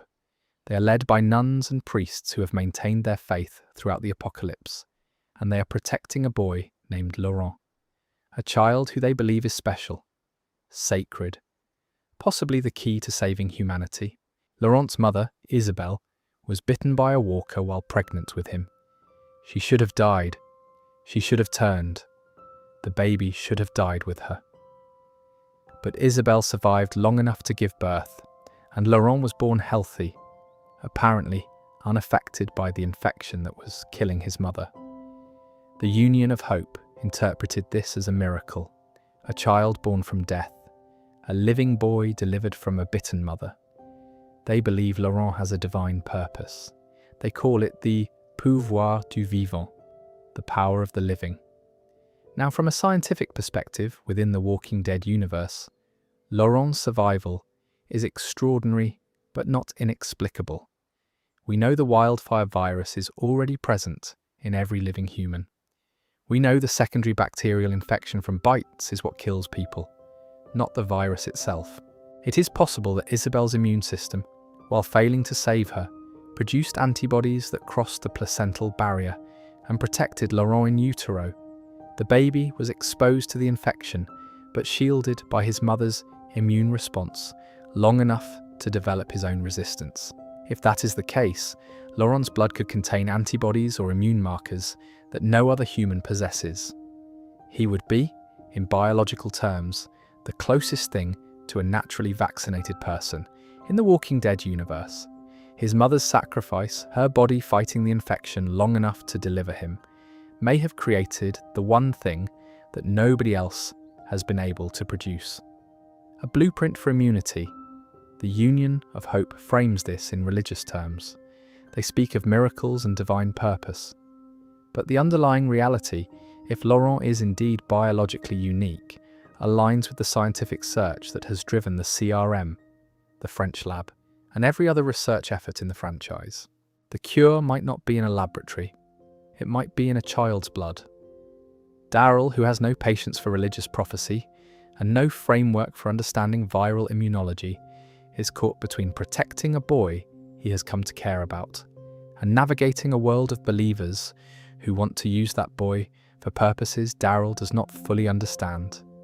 He is doing what Daryl always does, protecting the vulnerable, fighting the immediate threat, moving forward because standing still means death. But the implications of Laurent's existence extend far beyond France. If Laurent carries immunity markers, if his blood can be studied and replicated, then the cure that Jenna could not find, that the CRM could not develop, that the French destroyed the world trying to create, might already exist, inside a child, walking around in the French countryside under the protection of nuns and a redneck from Georgia who crossed an ocean to find him.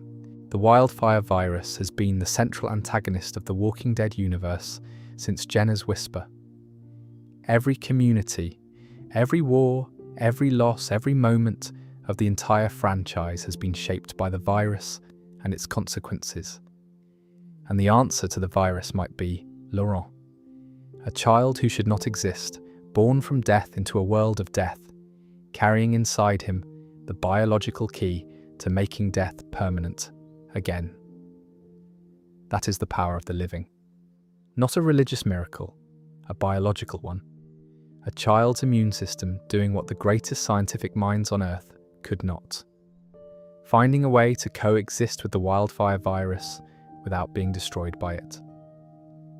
But can it be replicated? Can Laurent's blood be studied by someone with the knowledge and equipment to understand what makes it special? That requires scientists, laboratories, institutional support, everything that was destroyed when the CRM fell, when the French lab was overrun, when the CDC self-destructed. The answer might exist in Laurent's veins, but extracting that answer requires infrastructure that no longer exists. And so the franchise continues. Daryl protects Laurent. The Union of Hope prays for deliverance. The variants spread. The clock ticks. And the cure, if it is a cure, walks through France in the body of a child who does not understand what he carries or why so many people are willing to die for it. The Walking Dead has always been about what people will do to survive. But with Laurent, it becomes about something else. What people will do to hope. What they will sacrifice for the possibility, not the certainty, but the possibility that things can get better, that the virus can be beaten, that the dead can stop walking, that humanity can climb out of the grave it dug for itself and start again. Laurent is either the most important character in the Walking Dead universe or a false hope that will lead everyone who believes in him to ruin. The franchise has not yet revealed which, but the question itself, whether hope is justified or delusional, is the question that has driven every moment of this story from the very beginning. From Jenna's whisper to Beale's briefing to the French lab's catastrophic failure. Can we fix this? Can we survive this? Can we find a way? The answer is walking through France right now, small, vulnerable, protected by a man with a crossbow and a group of nuns who believe in miracles. And the entire future of the Walking Dead universe depends on what happens to him next. And with that, we have truly reached the end. Every major mystery, every major theory, every unsolved question, an unresolved plotline, and dangling thread across 11 seasons of the main show and 5 spin-offs, laid out and analysed over the last 3 hours. The Walking Dead is not finished. Daryl is still in France. Dead City is still unfolding in Manhattan. The Civic Republic is still standing. The variants are still spreading. The wildfire virus is still in every living human on Earth.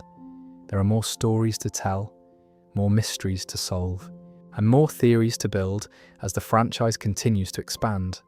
But for now, for this video, we have covered it all.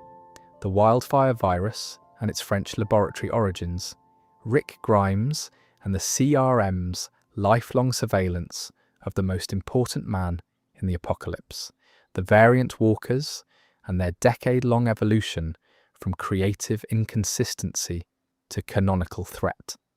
Heath and the PPP card that still has no confirmed meaning. The governor's fish tanks and the desperate research of a father trying to find his daughter in the eyes of the dead.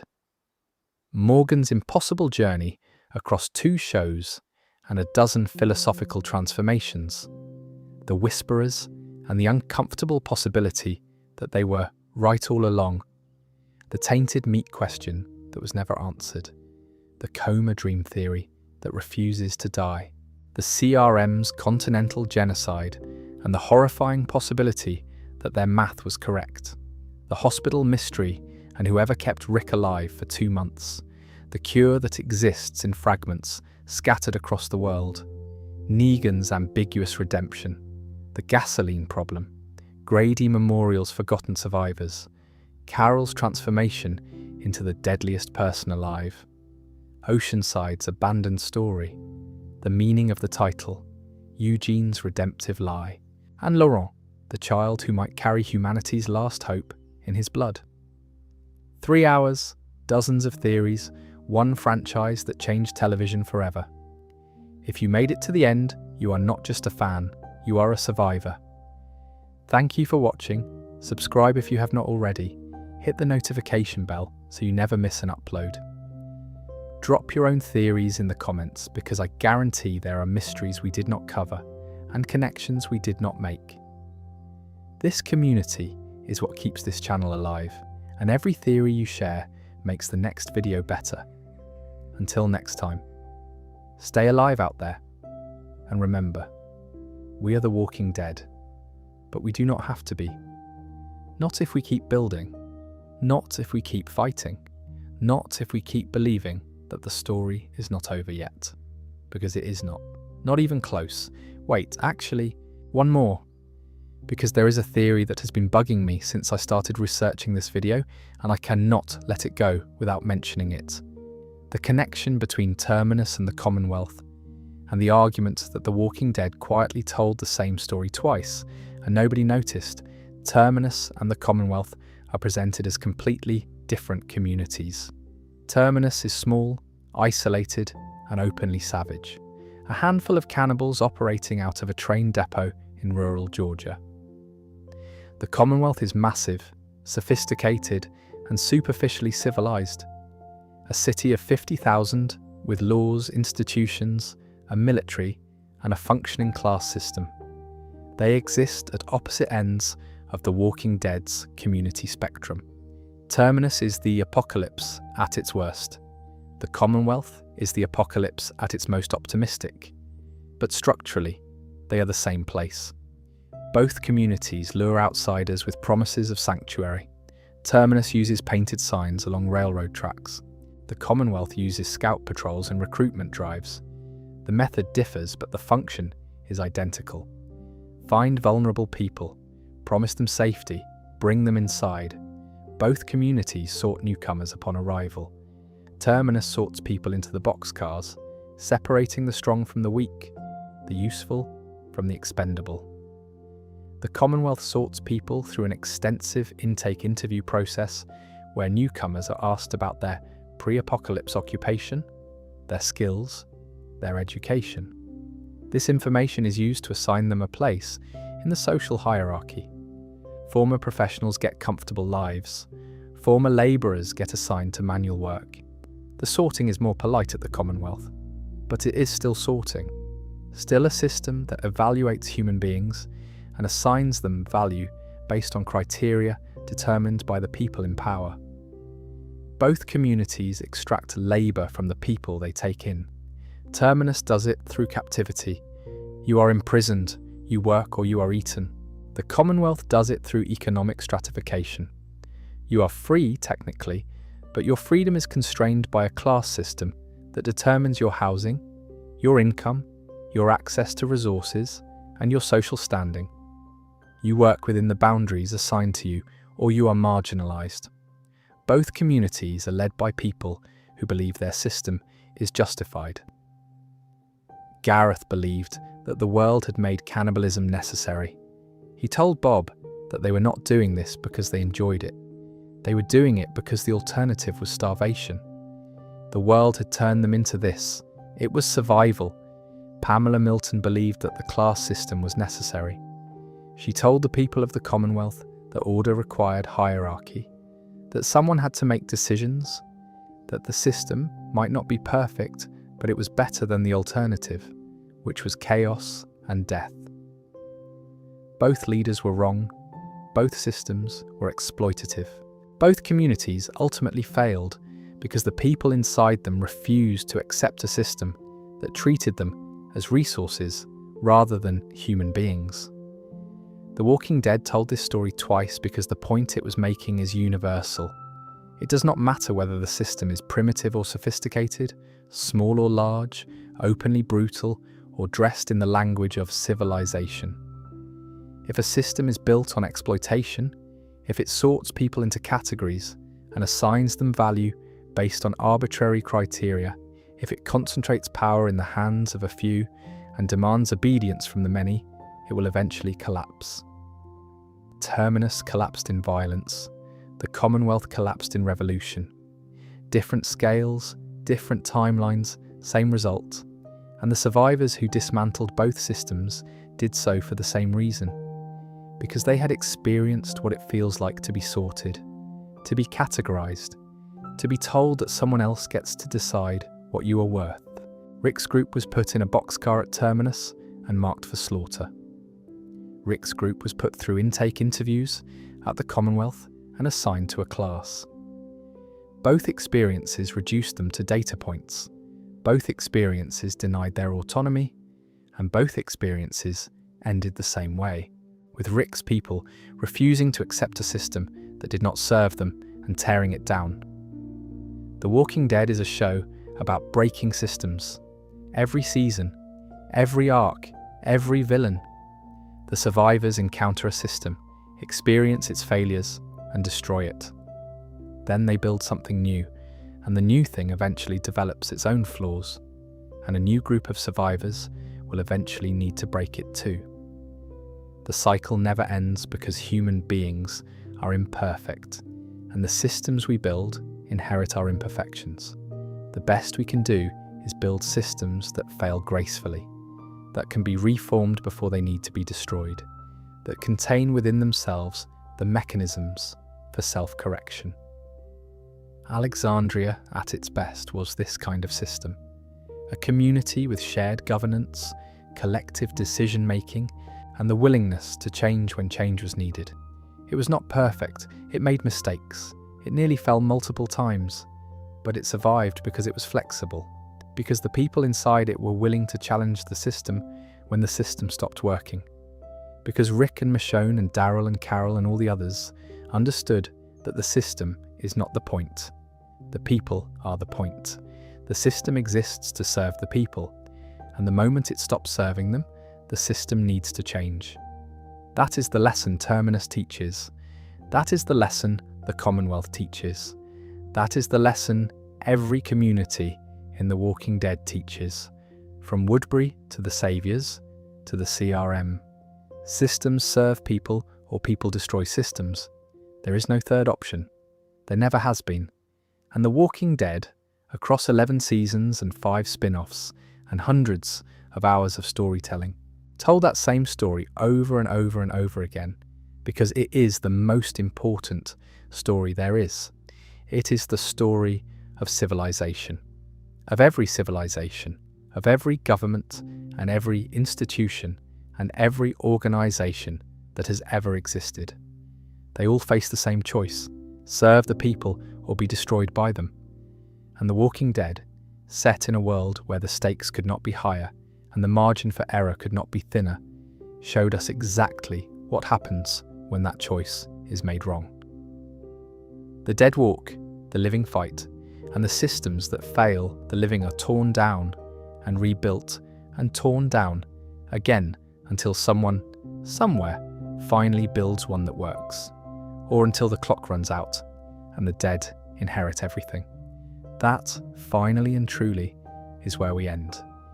If you've made it through this entire video, over 3 hours of Walking Dead deep dives, mysteries, theories, and analysis, you are genuinely one of the most dedicated fans I have ever had the privilege of talking to. This took weeks of research, hundreds of episode rewatches, countless hours reading interviews, wikis, fan theories, and behind-the-scenes documentation. And all of it was worth it because of you. Because you are here. Because you care about this franchise as much as I do. Subscribe, hit the bell, drop a comment telling me which theory blew your mind the most. Share this with a fellow Walking Dead fan who would love 3 hours of deep analysis to fall asleep to or binge on a long drive. And keep your eyes on this channel because this is just the beginning. We have more franchise breakdowns, more mystery compilations, and more deep dives coming soon. Thank you for watching. Thank you for listening. Thank you for being part of this community. And remember what Rick said. We are the Walking Dead. But as long as we keep building, keep fighting, and keep believing that the story matters, we are also something more. We are alive, and that is enough. That has always been enough. Until next time. Oh, and one more thing before I truly sign off. There is one mystery I deliberately saved for last because it is the one that haunts me the most. The mystery of Carl's letter. In Season 8, Carl Grimes is bitten by a walker while helping a stranger named Siddiq in the woods outside Alexandria. The bite is on his abdomen. It is fatal. There is no amputation that can save him. Carl knows he's going to die, and so in his final hours, he writes letters. One to Rick, one to Michonne, one to Negan, and possibly others that the show never fully revealed. Carl's letter to Rick is read aloud in the show. It is a plea for mercy, a dying son telling his father to stop fighting, to find another way, to build a world where people cooperate instead of killing each other. Carl tells Rick that he remembers the man Rick used to be, before the apocalypse, before the violence, before Rick became someone who bites people's throats out and slaughters entire communities. Carl remembers his dad, and he is asking his dad to come back. The letter changes Rick, not immediately. Rick is consumed by rage after Carl's death. He fights the war with Negan harder than ever, but in the final moments, when Rick slashes Negan's throat and has the chance to let him bleed out, he chooses to save him. He calls for Siddiq to treat the wound. He imprisons Negan instead of killing him. And the reason is Carl's letter. The words of a dead boy pulling his father back from the edge. But Carl also wrote a letter to Negan, and the contents of that letter are only partially revealed. We know Carl asked Negan to surrender, to stop the war, to find a way to coexist. Carl believed, genuinely, and perhaps naively, that even Negan could be reached, that even the man who murdered Glenn and Abraham could be persuaded to choose peace over power if someone asked him the right way. Whether Negan ever read that letter is ambiguous. Whether it influenced his eventual cooperation and the beginnings of his so-called redemption is impossible to confirm. But the existence of the letter is significant. A dying teenager, bitten by a walker, spending his last hours on Earth writing to the man who enslaved his community, not to curse him, not to threaten him, but to ask him to be better. That is either the most hopeful or the most tragic thing in the entire Walking Dead. It is hopeful because it shows that even at the end, even facing death, even in a world that has given him every reason to hate, Carl chose hope.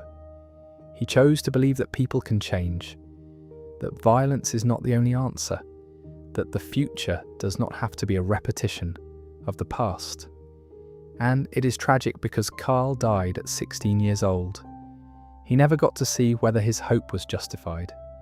He never got to see Negan imprisoned. Never got to see Negan save Judith. Never got to see the Commonwealth rise and reform. Never got to see his father come home. Carl died in a sewer beneath Alexandria, surrounded by people who loved him, holding a lantern in the dark, and everything that happened afterward happened without him. The Walking Dead killed Carl Grimes to give Rick a reason to choose mercy. It sacrificed a child to save a philosophy, and the audience has debated the morality of that narrative choice ever since. Was it necessary? Was Carl's death the only way to get Rick to change?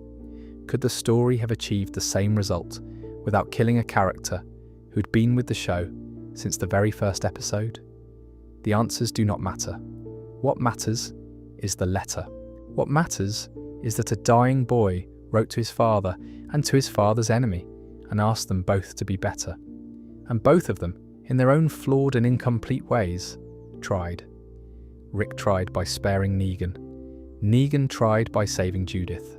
Neither of them fully succeeded. Neither of them became the people Carl hoped they could be. But they tried. Because a boy asked them to. Because a letter written in a dying hand carried more power than every weapon in The Walking Dead. Carl's letter is the soul of the franchise, not the virus, not the walkers, not the communities or the wars or the theories about CRM surveillance and French laboratories. The soul of The Walking Dead is a 16-year-old boy who believed in his final hours on Earth that the world could still be saved. Not by a cure, not by a government, not by a military, by people choosing to be better. That letter is still out there somewhere in the Walking Dead universe, written on paper, folded and carried and read and reread by a father who lost his son and tried to honor his memory by building something worth living in. The letter is the answer to every mystery we discussed in this video. The virus can spread and the walkers can evolve and the systems can fail and the clock can tick toward extinction. But as long as someone somewhere is writing letters to the people they love, asking them to be better, the Walking Dead are still alive. Carl knew that. He knew it at 16, bitten and dying in a sewer, and he wrote it down so that the people he left behind would know it too. That is the real mystery of The Walking Dead. Not how the virus works or where it came from or who can cure it. The real mystery is how a world so full of death can still produce people who believe in life. How a franchise so defined by violence can still, at its core, be about love. Carl's letter answers that mystery, and it is the only answer that ever mattered. All right, now I really am done. Thank you for watching. I will see you in the next one. And just to leave you with one final thought as this video fades out. If you are listening to this to fall asleep, which I know many of you are because that is exactly what videos like this are designed for, I want you to think about something as you drift off. The Walking Dead ran for over a decade. It launched 6 spin-offs. It spawned a comic book empire, a video game franchise, merchandise empires, and a cultural footprint that reshaped how the world thinks about zombies, about survival, and about what it means to rebuild after everything falls apart. At its peak, it was the most watched show on cable television. At its lowest, it was still generating more conversation and theory than most shows at their best. And all of it, every season, every death, every community, every betrayal, and every act of heroism, all of it started with a man waking up alone in a hospital bed, confused, weak, terrified, not knowing what had happened to the world, not knowing if his family was alive, not knowing if anything he had ever built or loved or believed in still existed. Rick Grimes woke up and chose to walk forward, into the unknown, into the danger, into a world that had every reason to kill him and no reason at all to keep him alive. He walked forward because the alternative was lying down and dying, and Rick Grimes was not built for dying. He was built for walking. That is what the whole show is about. When you strip away the walkers and the politics and the violence and the theories, it is about walking forward, one step at a time, even when you do not know where you're going, even when every step takes you further from the world you knew and deeper into one you do not understand. Even when the road is full of the dead and the living are just as dangerous, and there is no guarantee that anything better waits at the end, you walk, because walking is living, because standing still is death, because the only direction that matters in a world like this is forward. Rick walked out of that hospital. He walked to Atlanta. He walked to the farm, the prison, Alexandria, the Commonwealth, and eventually through the CRM and back home again. Daryl walked from Georgia to France. Morgan walked from King County to Virginia to Texas.